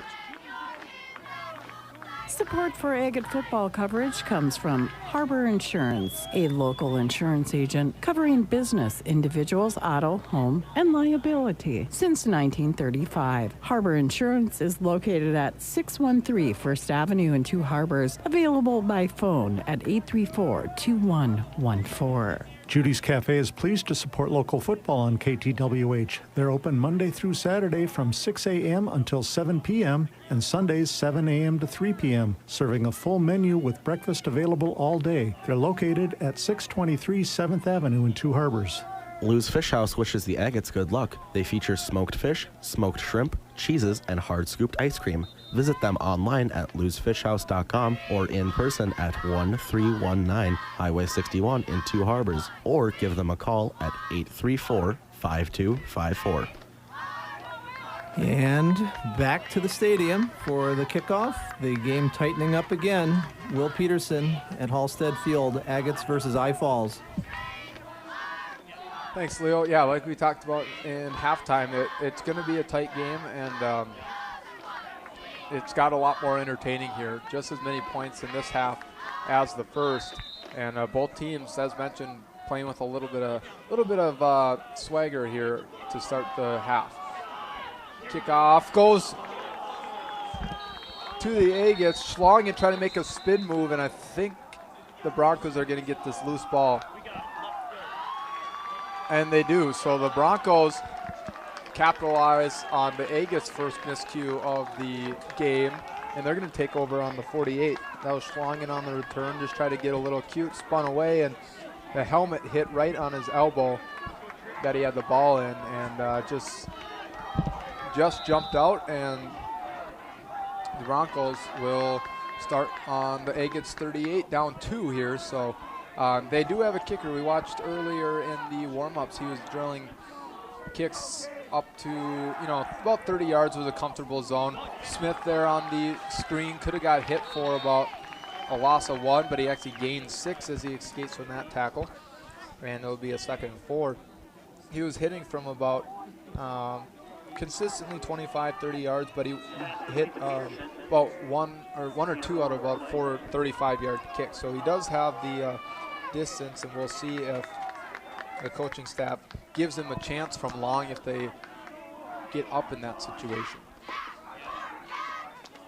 Handoff up the middle is Smith. Smith on the draw across the 30. Keeps moving the legs and gets down to the 27-yard line. Pickup of about 7. So the Broncos moving the ball once again. 6:41 to go in the third quarter. We're not even halfway through the quarter, and both teams have already put a touchdown on the board. Broncos looking to make it 2 here in the quarter. Handoff up the middle at Smith, and he will go nowhere. Brought down by, just in front of the 25-yard line. Short pickup of 1 for Smith. So the Agates really selling out on that draw, and that's when we've seen the Broncos go to the outside or go along with the pass. 2 safeties back again for the Agates. It's Schlongen and I believe Granmo here on the near side. Fake handoff up the middle. That fake didn't look very good as the running back didn't know where he was going, but the quarterback still gets some yards, gets down to the 21-yard line. Nope, they give it to the 20, so a pretty good spot. Pickup of 5, and it's 3rd and 4 coming up for the Broncos. Yeah, the fake still worked, but if you're at this angle, you could tell the fake really shouldn't have sold much. The running back was already at the line of scrimmage when he faked the handoff, about 2 yards in front of the quarterback, but it worked out in the Broncos' favor. They're going to pass across the middle, And they call it a catch. It looked like he might have caught it off the ground, but it's a 5-yard catch from Glowak to Ryan. Colin Ryan again on the catch. It's a 5-yard pickup. Caught it on his knees. Tried to stretch forward, but they'll call it down.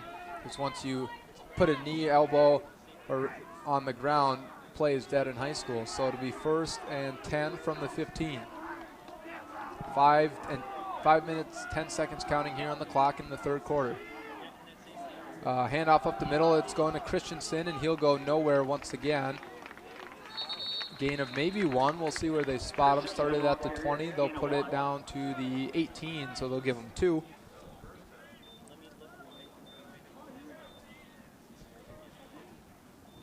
So 2nd and 8 coming up. Inside the red zone is the Broncos, 13-yard line. And we see how effective this Broncos offense can be without turnover. That's really what killed them in the first half and really benefited the Agates. Screen out to the near side to the right. Gets a block there, cuts up to the 10. Shades a defender at the 5 and walks into the end zone for another Bronco touchdown is Tucker Heel.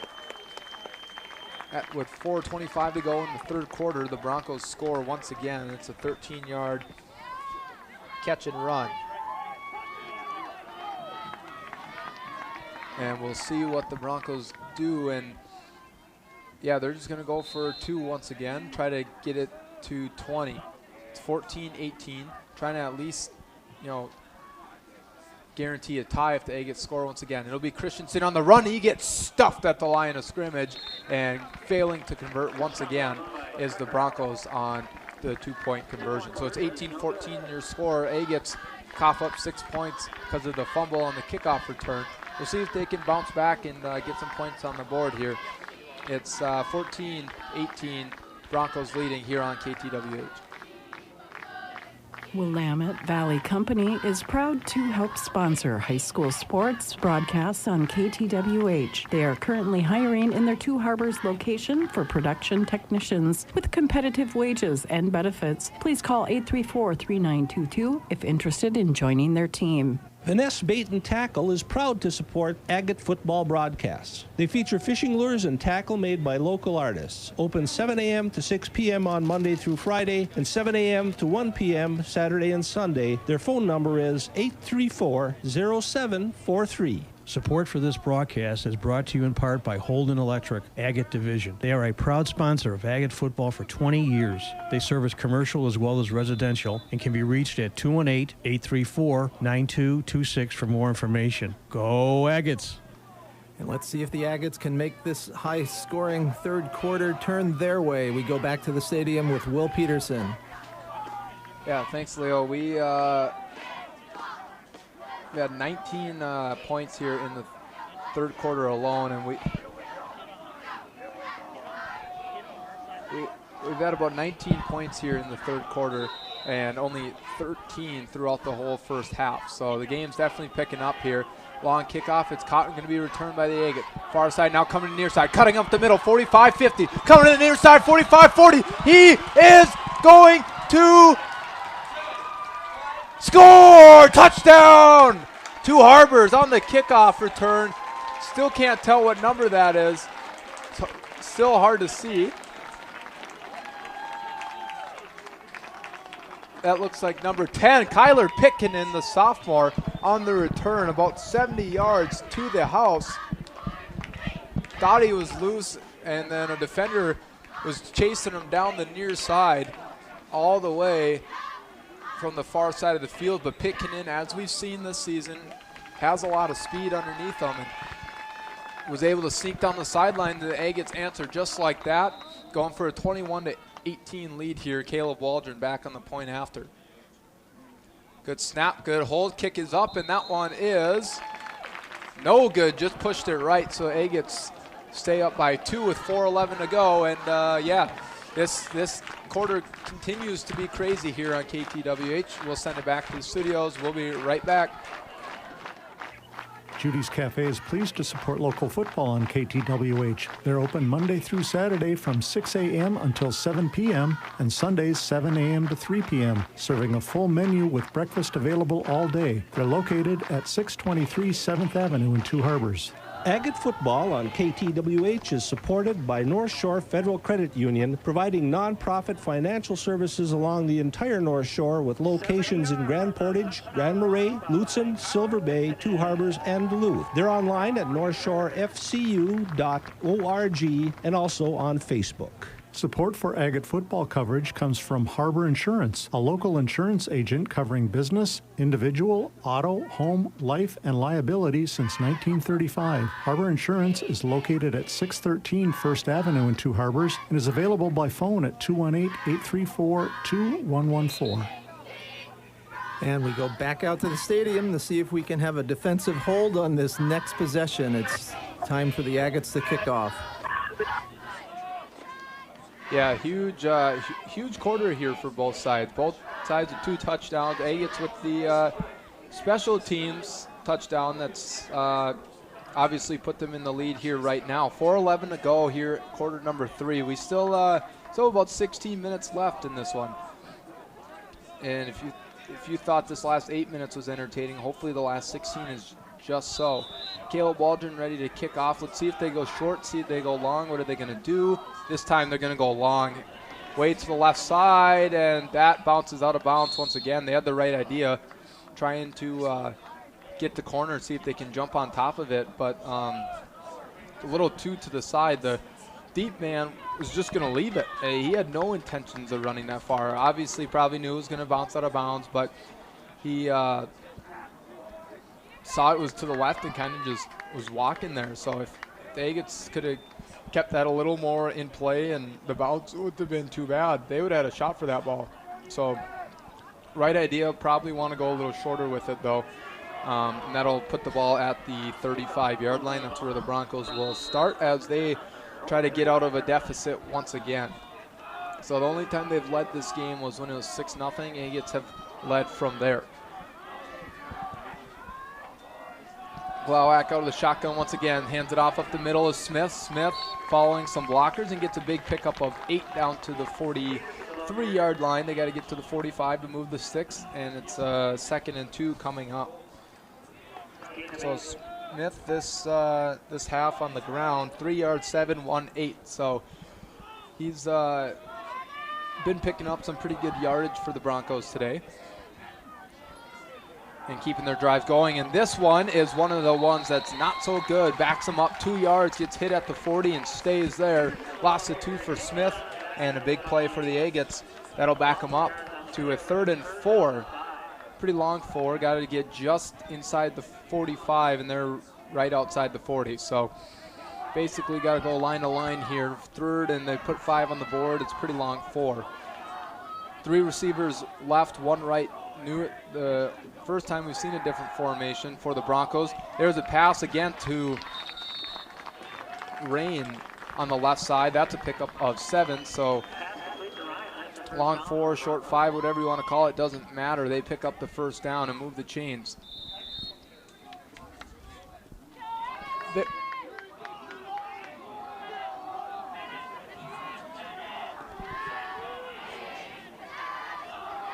This time it's going to be Glowak on the keeper again, but this time not going anywhere. Just gets back to the original line of scrimmage as he's pushed out of bounds. Agates maybe could have had him a couple yards back, but Gramo just couldn't get there. Got a hand on him, but not enough. But his teammates came to the rescue. Excuse me, that was 28. Sebastian Bart got there. Alec Chernus was there as well and got him forced out of bounds at the original line of scrimmage. So a good team tackle there for the Agates. Makes a 2nd and 10. Going to pass again. It's a screen out to the far side. And that's Rain once again on the catch. Pickup of, they'll give him 5. And that'll bring up 3rd and 5. Ball on the Agates 47-yard line. Got to get to the 42. The Broncos have had a lot of success with those short screens out to the side. Those catch and runs have really hurt the Agates. This one's shorter, but still they've been damaged. Glowak with the throw and almost picked off by the Agates. He had 2 in his face. That looks like number 70, I believe, Peyton Koss, and maybe number 6, Deacon Bark on the far side. maybe that's, yeah, 76, I think. Like I said, sometimes hard to see these numbers. So Brady Lieball and Deacon Bark in the backfield, really not giving Glauac a lot of time to throw. And if he would have had maybe a little more time, he might have thrown a pick there, but just threw it low enough to the ground where Schlongen couldn't get there, dropped at his feet. 4 and 5 coming up. Glauac dropped back to pass, pressure in his face once again, throws it over the middle, knocked down by Clark Nelson, and there's a flag, though, late. And I think they're going to give it as a pass interference. Broncos coaching staff jumping all over the place on the other side, and I think they're going to get a holding call, a defensive holding call. I don't know if it would have affected the play. It looked like it almost happened after the ball was knocked down, but either way, I think this is going to hurt the Agates. They were going to get a turnover here very close to midfield, but they're going to give Broncos some life here, I believe. And holding, yep, on the defense. So it is going to keep going the wrong way here for Two Harbors. And big break there for the Broncos. But, yeah, and they'll give it 5 yards from the mark. And, yeah, that is a break. I mean, you know, I don't think the pass would have been completed either way. He threw into basically triple coverage. Clark Nelson there to knock it down. So, yeah, big break here for the Broncos. 2 receivers left and right. It's going to be a keeper here for Glauac, and he's just being very patient, trying to find some holes, and doesn't as he gets drilled by about 3 Agates. And, yeah, he didn't have much leverage either. Lost, or no gain for Glauac, and he got drove to the ground by 3 Agates. So, no leverage, was standing straight up, was just trying to find a hole to run into, and just never happened. Glauac again out of the shotgun. Going to hand it off this time up the middle. It's Christensen. Christensen with a little wiggle room and shimmies his way down to the 30-yard line for a pickup of 5. So pretty decent run for Christensen. His first over 2 in about 4 or 5 carries as we get to 1:24 and counting in the third quarter. Agates lead by 2. Probably should have forced a turnover downs at the 47, but a holding penalty that was fair, probably deemed as unnecessary. You know, wouldn't have, if they would have not committed the penalty, wouldn't have turned into anything huge. And here's a big pass downfield for a touchdown for the Broncos. That's Rain once again on the reception. Nope, they, I think they're going to mark him down. Well, What's your issue? what are they trying to figure out what they're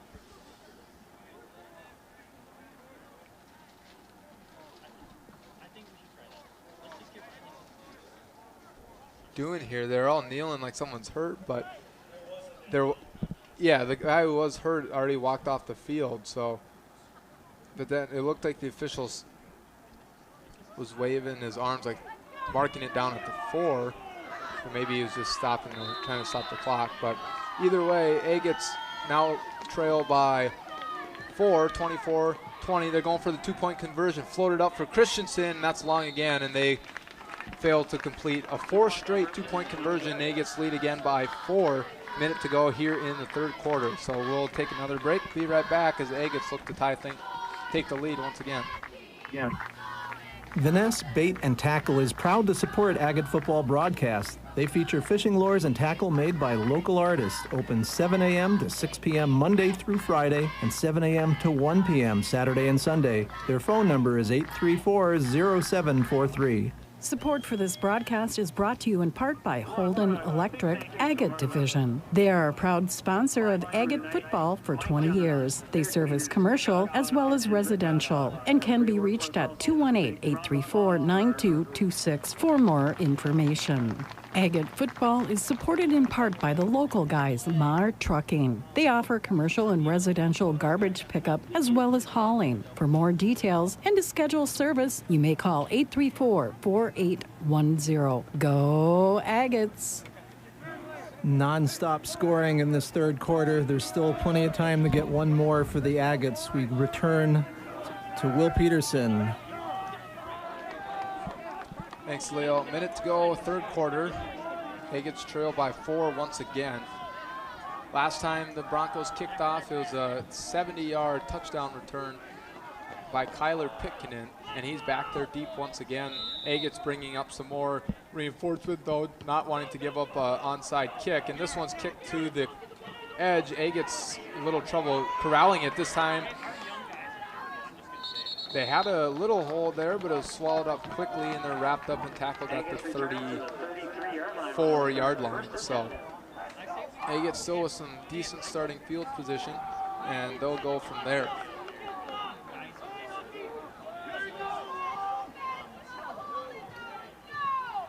So 53.6 seconds to go. Probably gives the Agates enough for 2 plays here. Probably not going to be in any rush to run more than that.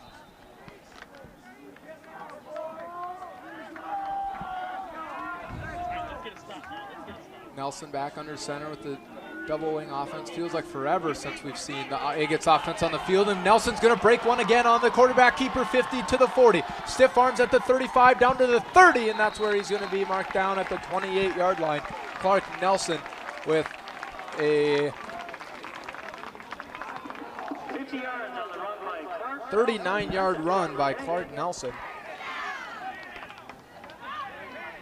And another big run on the keeper. His last 2 runs, 31 and 39 yards and 1 touchdown. So that play's working as of now. He tried it a couple times early and it didn't really do a whole lot. And yeah, the last 2 it does. So 40 seconds now to go here in the quarter, and the Agates really just flipped the field position really good. They mark him down at the 28-yard line, 1st and 10. Edlin back in for the Agates at quarterback. This time it's flipped to Schlongen, and he's going to be stopped there just short of the 25-yard line. Nope, they put it right on the 25. That's a pickup of about 3 for Schlongen. And that should do it for quarter number 3, bringing us to the final seconds. And yeah, Agates going to walk it out. 5, 4, 3, 2, and 1 will end the 3rd quarter. So the Agates in good position here to take the lead once again.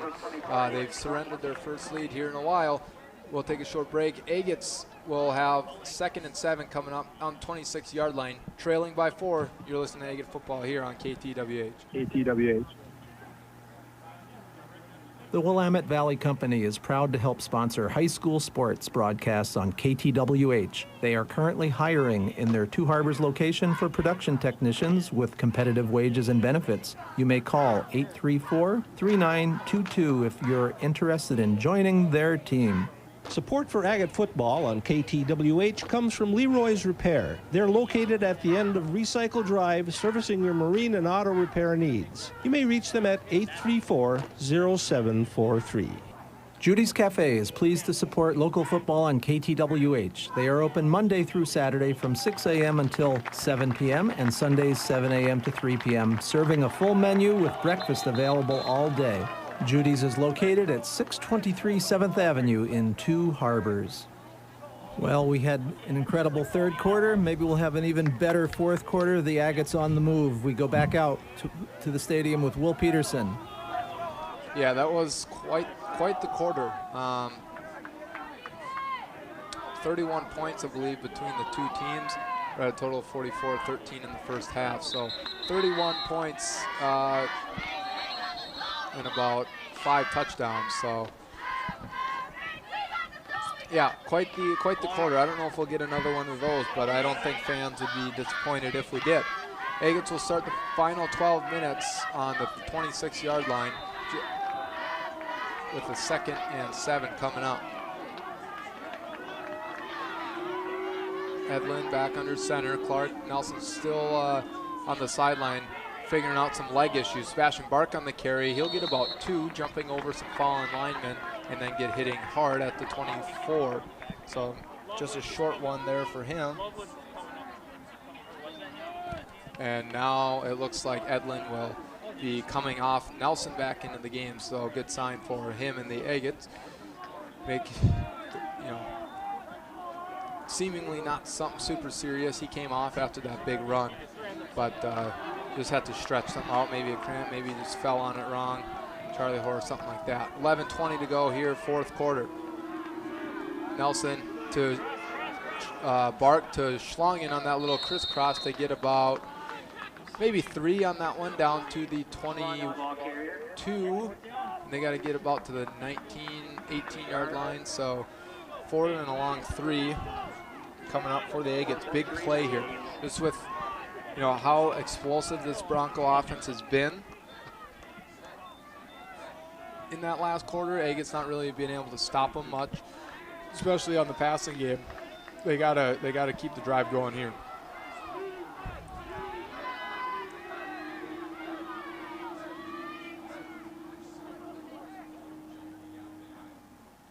Nelson taking it again, left side, gets to the 20, trying to dive forward, and they're not going to give it to him. They're about a yard short. Tried that quarterback keeper. Nelson, I don't think, saw someone coming from the backside, got his ankles, thought maybe you'd see him just lunge out and just dive for that once he knew he was close, and just kind of got pulled down from behind. So 10:31 to go. Agates give the ball up on the 20-yard line. So the Broncos got a long way to go, but we saw that they can do that and do that quick. Time's not an issue for them. The issue from the time side is for the Agates to see, you know, if they go down 2 scores, it's going to be real hard for them to score with, you know, probably score twice with like less than 6 minutes to go. And that'll be a run of about 7 for the Broncos. That was Larson on the carry.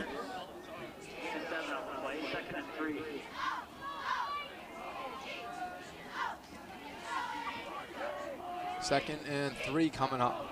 2 receivers left and 2 receivers right, 1 left. 2 running backs for the Broncos. Looked like someone moved early, not going to call it. Larson on a big run again up the middle across to the 36-yard line. Pickup of about 7. You need to pick up a 9 there. And inside 10 minutes to go in the game. Run the clock once again. 2 receivers left.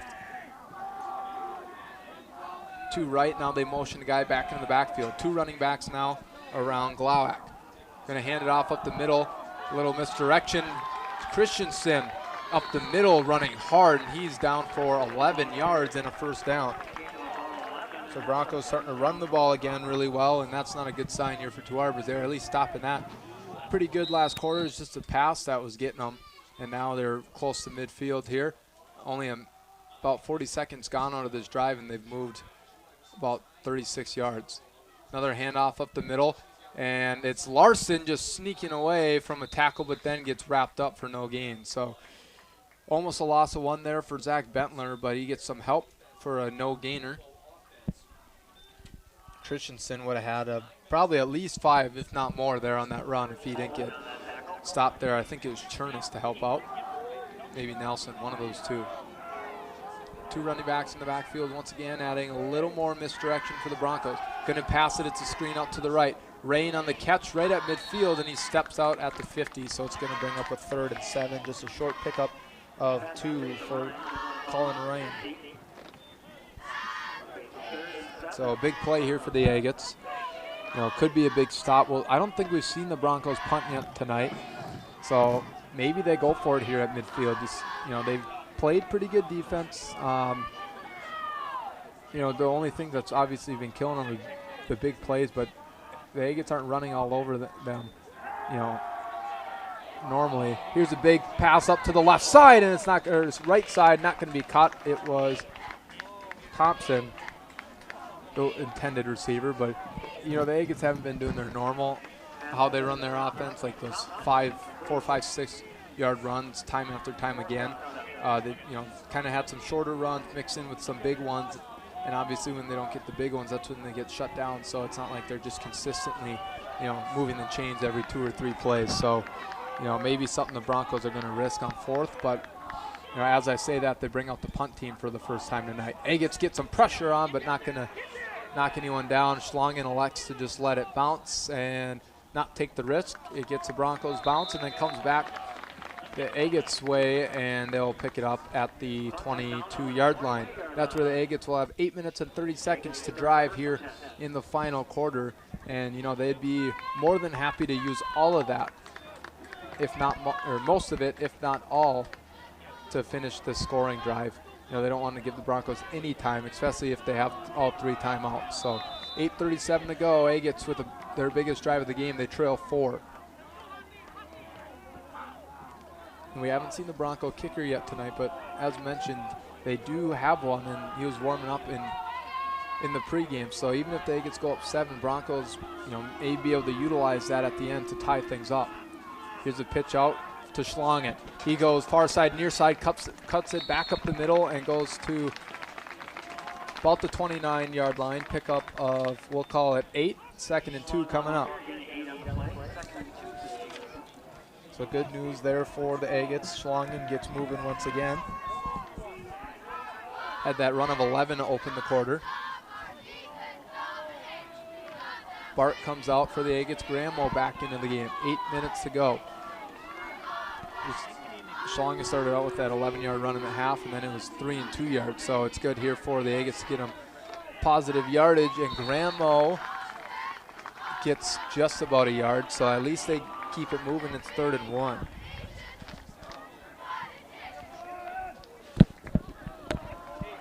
And Bark will come back in. So just keeping that extra running back side a little fresh. Schlongen stays in most of the game with Gramo and Bark swapping in and out between plays. To see which side they go. Last time when they brought Gramo in, they went to him. Bark was in, they went to Schlongen. So we'll see if that continues. The Broncos with all 11 guys within 3 yards of the line of scrimmage. They'll go to Schlongen once again. Schlongen trying to get the outside. Cuts back up the middle, though, as he had a little more room there, and he'll get enough for the first down. Very generous spot. I don't even think he got to the 34-yard line, but they give him the 35. So 5-yard run there for Schlongen, moves the chains 4 to Arbor.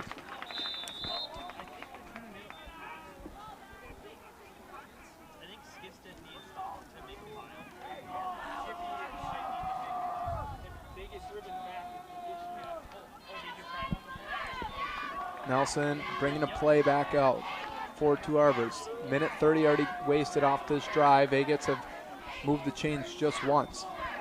Nelson drops under center, back in that winged offense. Really haven't changed from that much. He's going to pass, floats it up left side, looking for Schlongen. And it's caught there on the left side at the 40. Thrown down at the 35.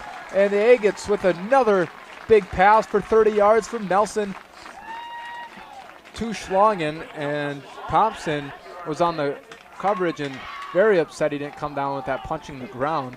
Not sure how that felt, but probably not very good. 30 yards from 35 to 35-yard line. Flips the field for the Agates, and they're back in business with 6:30 and counting. Now the Agates can really run that offense they want, just 3, 4, 5 yards at a time, and chip this clock away. Now the Agates split it out a little wider, 1 receiver left and right. Chernus straight behind Nelson. They hand it up to the middle. He powers it through the line. He's turning those feet across the 30 and down to the 29-yard line. Nice pickup there for Alec Chernus. The Agates just putting the linemen together and just basically making the plow and just dropped the lineman of High Falls and got into that second level, and Chernus was able just to follow them nicely. So good run there, right up the middle for 4 yards, or excuse me, 6 yards. 2nd and 4 coming up for 2 Arbors.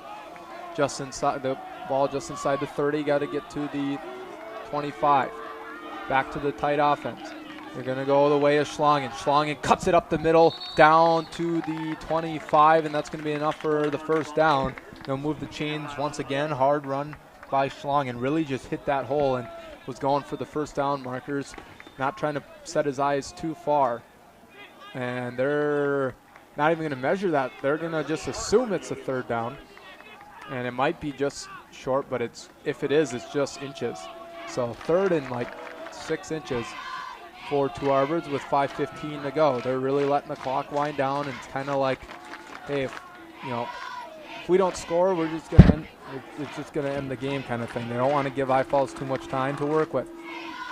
Flip to Sebastian Bark. He gets across the 35 to the 20. 10, 5, diving for the pylon, and he's in. Touchdown, 2 Arbors. So they just say, enough with your theories, Wills. We're just going to punch it in now and get up with 5 minutes to go.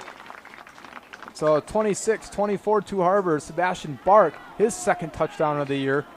About 25-yard dash all the way out to the left side. Just got inside that pylon.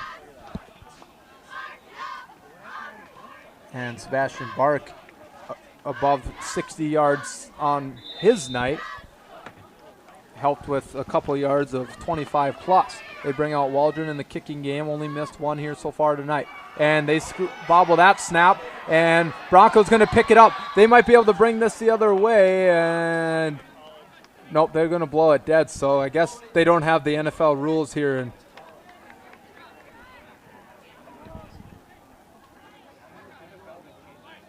but yeah, they don't have the college and NFL rules in here, so they just blow it dead. You can't bring it back for two. That was something they changed in the college and NFL a couple years ago, but thought it applied to high school too. But either way, Agates benefit from it. They're up 2 with 5 minutes to go. Got to shut down the offense of the Broncos when we return. North Shore Federal Credit Union is a proud sponsor of Agate football on KTWH, providing nonprofit financial services along the entire North Shore with locations in Grand Portage, Grand Marais, Lutsen, Silver Bay, 2 Harbors, and Duluth. They're online at northshorefcu.org and also on Facebook. Support for this game is brought to you in part by Holden Electric, Agate Division. They're a proud sponsor of Agate football for 20 years. They service commercial as well as residential and can be reached at 218-834-9226 for more information. Lou's Fish House is proud to sponsor football on KTWH. They feature smoked fish, smoked shrimp, cheeses, and hard-scooped ice cream. Visit them online at lousfishhouse.com or in person at 1319 Highway 61 in 2 Harbors, or give them a call at 834-5254. Well, the Agates have just taken the lead, but they've left some time on the clock. We'll see how their defense holds as they kick off to the Broncos. Take it away, Will Peterson. Yeah, we'll see what 2 Harbors does here. I know my theories are usually wrong, but I like to talk about them anyways. I'd imagine they're just going to kick deep so they don't give the Broncos much field position. This one's kicked deep. The ball's loose. They haven't been able to get it, and then they finally just dive on it. The Agates were only 5 yards away from getting that, but it's number 10 just getting there is Tucker Heel, and just dives on it to keep it in the favor of the Broncos. So good kick there by Waldron.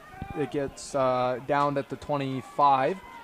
So the Broncos 75 yards in 5 minutes is what they got to do, and we all know they're very capable of that. We'll see if the Agates defense can stand tall like they did most of the game, minus the third quarter. But both teams, were very offensive heavy in the third quarter. So handoff, going right side, and just a short pickup there, maybe 3 yards for, that's I think number 34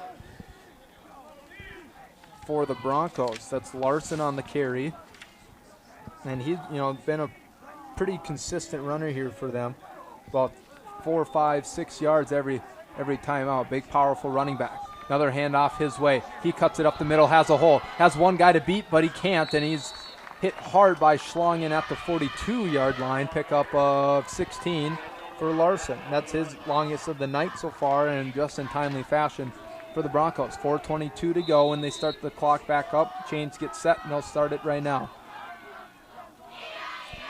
Agates in a dogfight here with 4 minutes to go on their home turf. Well, now they're in dangerous territory on not making that point after. If the Broncos do decide to go for a field goal, that could win them the game as the clock strikes inside 4 minutes, and a no-gainer there for Larson.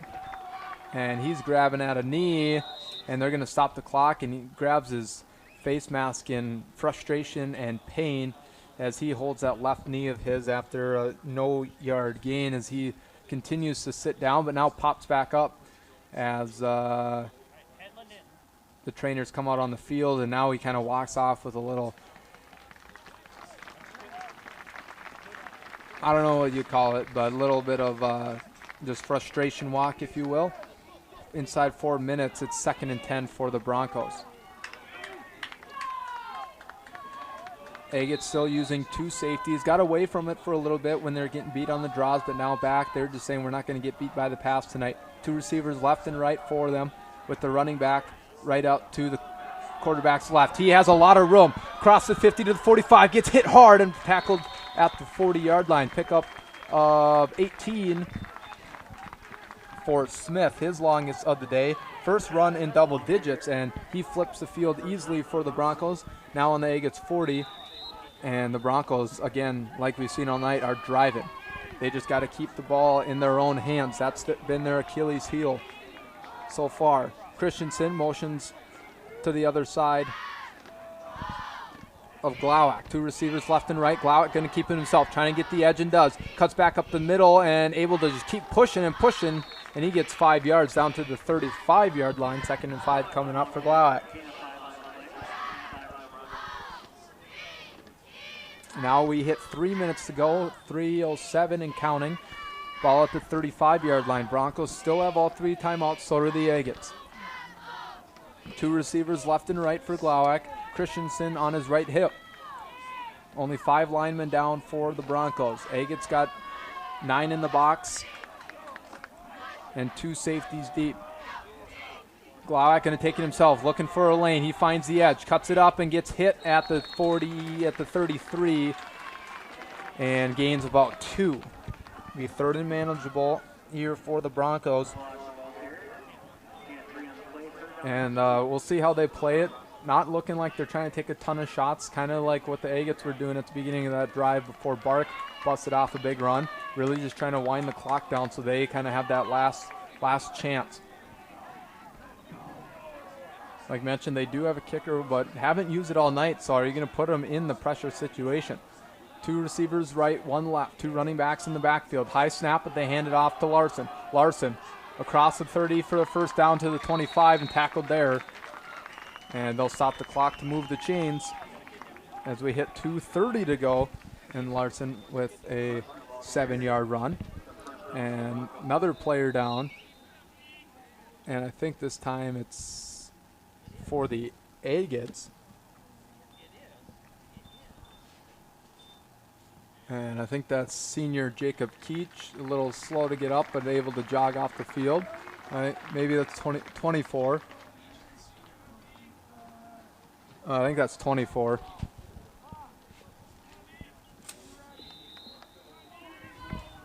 Well, we don't have a 24, so yeah, it is 84.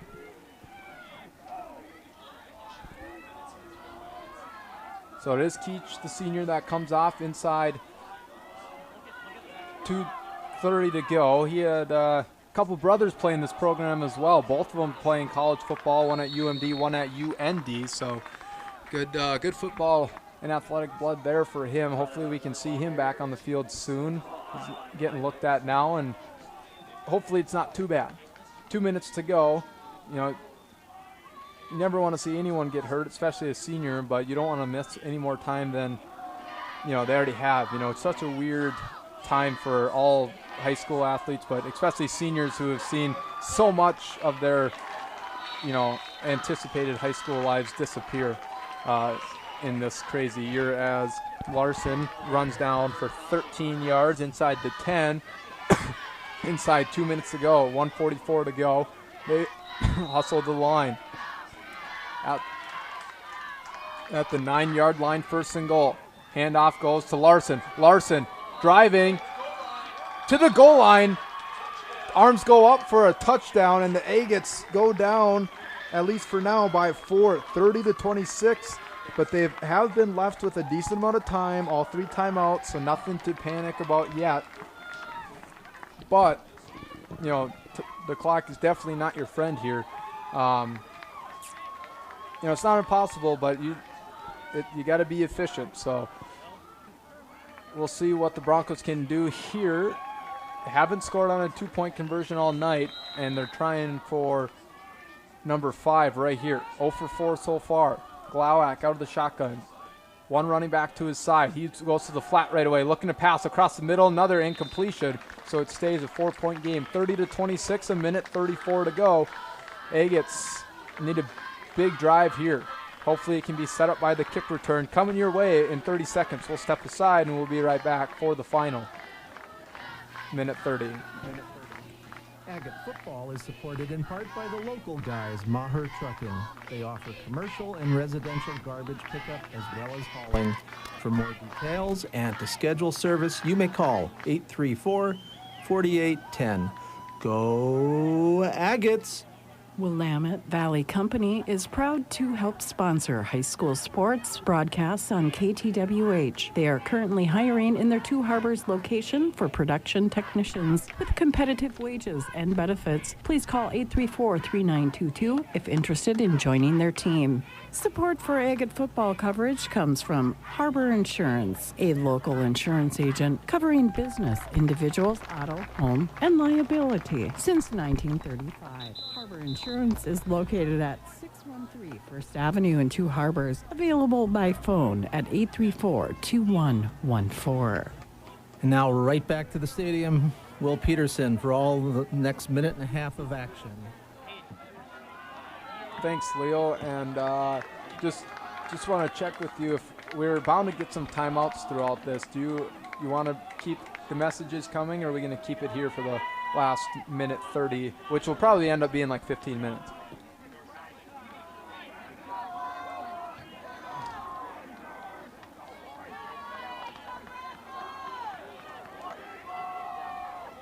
All right, so we'll get about another one round here of messages, and a huge kick all the way down to the 10. It's picked up right there. Agates trying to get some better field position here, and they're not going to all the way down to the 13-yard line. So booming kick. We haven't seen that all night, and the Agates were set up at the 25 and had to run about 15 yards back just to get set up. So not really how you want this to start out with 90 ticks left to go. We'll see what Coach Nelson can draw up here for his team. You know, the one advantage they have is that in high school you get a first down, the clock stops until the chains get set. So the Agates can maybe use that to their advantage to not burn so many timeouts. If they can, you know, get a first down, have everyone sprint to the line and just get a playoff right away.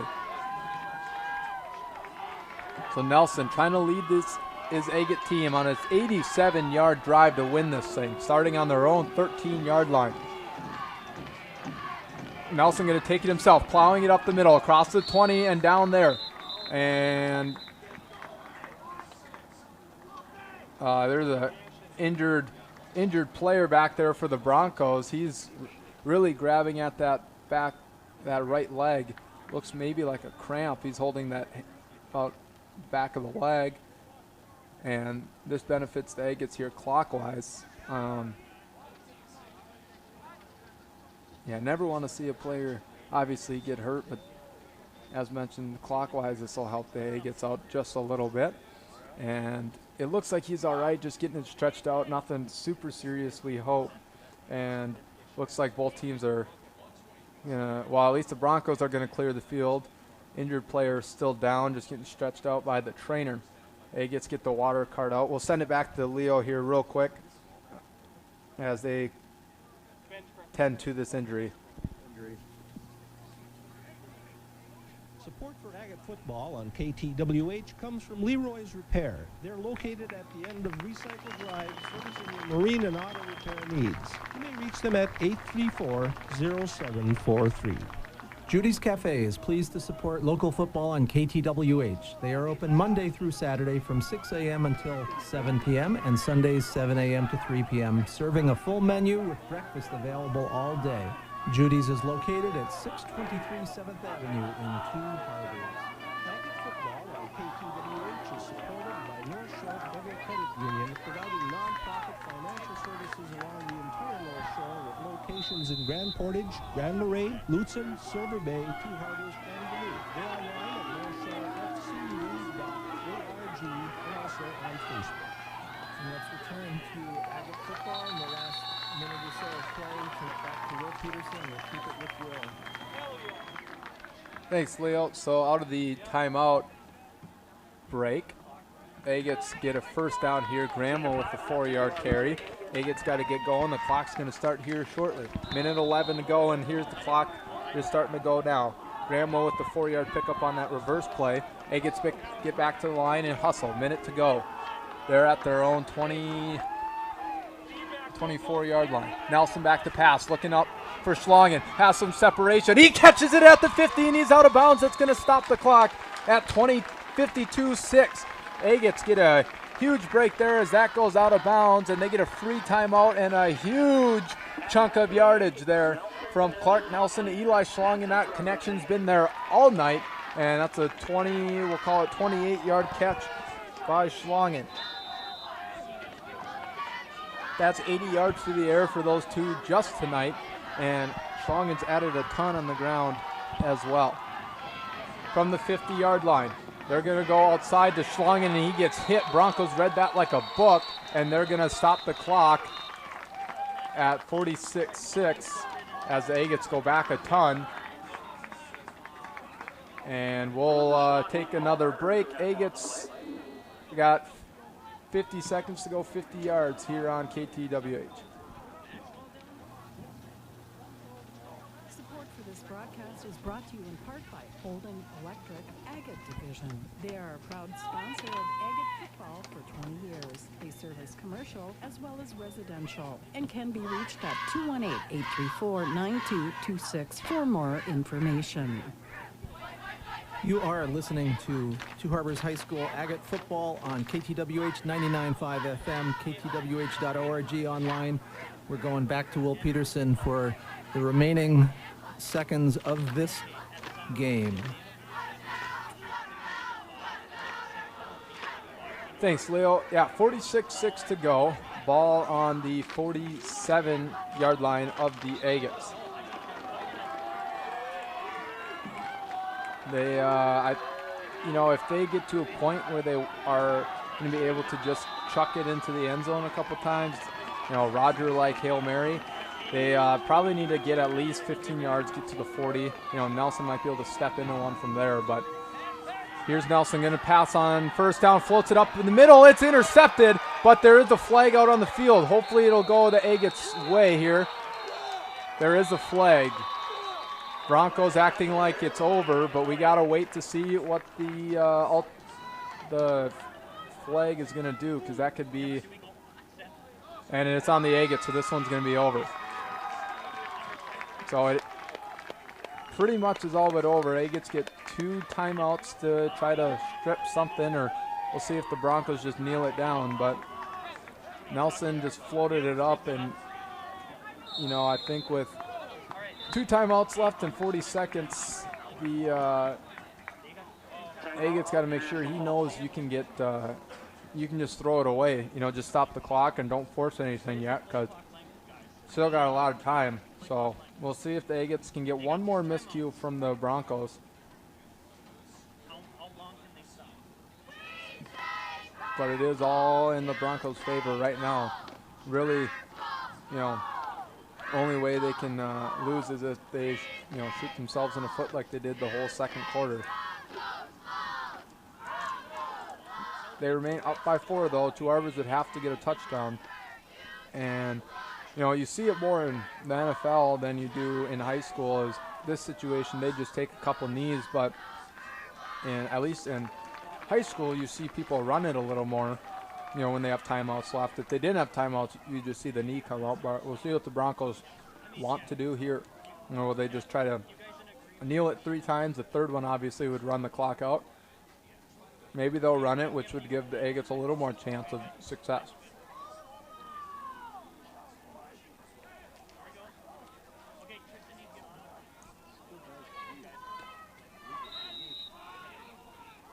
Well, they line up in a punt formation. Never seen this. Are they just going to kneel from the punt formation? Or they... Oh, never mind. There's quarterback back there. So they do get the shotgun. And kneel it from the shotgun. So they'll back up 5 every time. I don't know why the Agates aren't rushing it, just in case there's a missed snap. And I think that's what they're talking about here. Agates bring out the defensive team, at least from the coaching staff side, and say, hey, you got to at least rush the edge in case the snap is mishandled. They just kind of all stood there. So 35-5 to go. Agates have at least one more timeout. I have a Bronco miscue, so 2 more chances for a mess up here, but they've been pretty solid, at least from the snap standpoint tonight.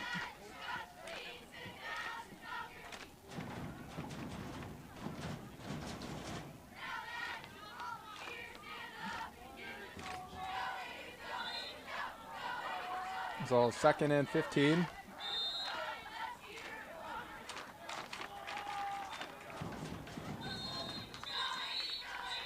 And this time the Agates bull rushed the defense, and rightfully so, with 32 to go and no timeouts now for the Agates, 3rd and 10.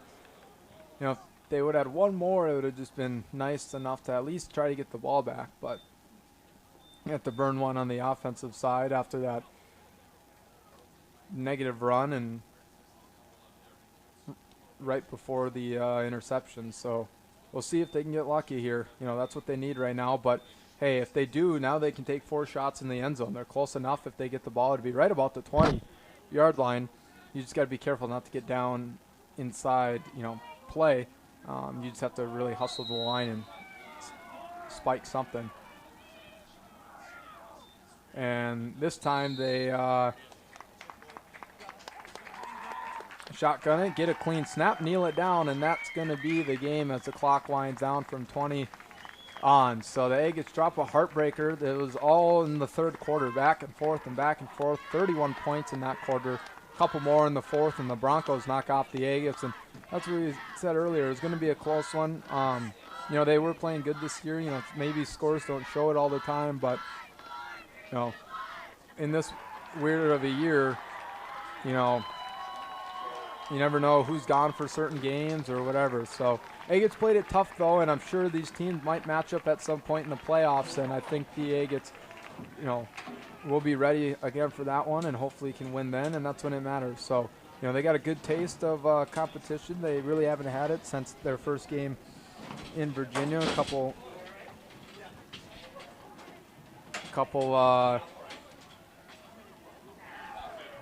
big score victories their last few times out. They're just their last one out. They had a good competition against Greenway and Virginia, so got back into the mix of things. Every game they've played in this year has been within 1 score, except for that last one out against Eveleth. And this Bronco team played Mesabi East close last their 2nd game of the year. So next week should be another good game for the Agates. So hopefully they can get one more win in the win column before heading to the playoffs. And yeah, I mean, the good news is it was a really hard-fought game. You know, the defense played well. You know, they took advantages of a lot of mistakes, but you know, right away the Agates didn't turn that into a lot of points, and that's what kept the Broncos in it, even though their offense was really good. They just kind of kept their heads above water, you know, and Broncos got the points when they needed them. So, but nonetheless, a really good game by both sides, and you know, very playoff-type atmosphere. And I hope these two teams can play again come late November, because it was a fun atmosphere and really good game. So, till next week, it'll be Wednesday, 5 o'clock in Mesabi East. We'll have that one on the air for you, Leo. I already talked to Mesabi East. We got a spot in the booth, so we don't have to worry about midweek changes. So we have a spot reserved in the press box for us and for our equipment, and we will be ready at about 4:50-ish to bring you this game live on our KTWH airwaves in about 5 days, I think, right? Today's Friday, in 5 days.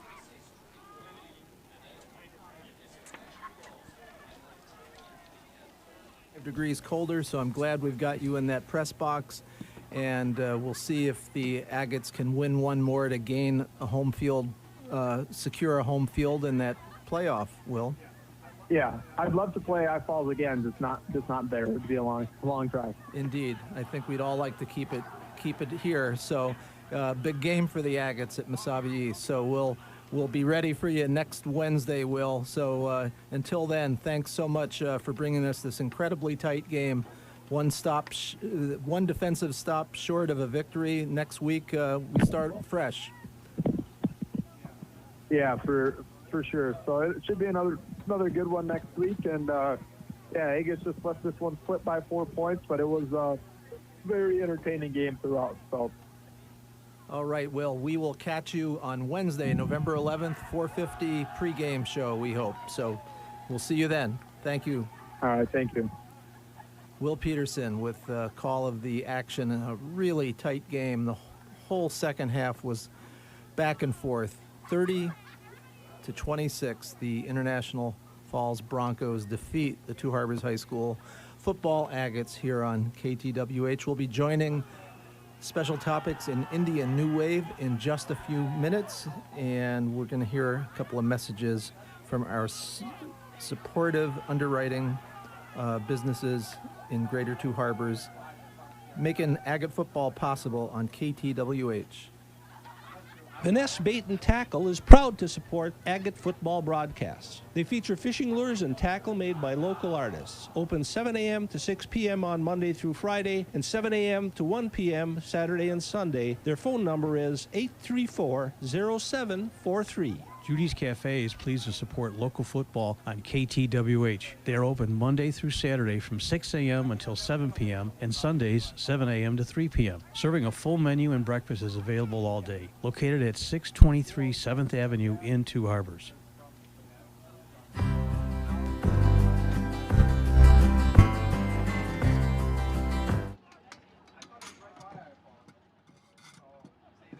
thought there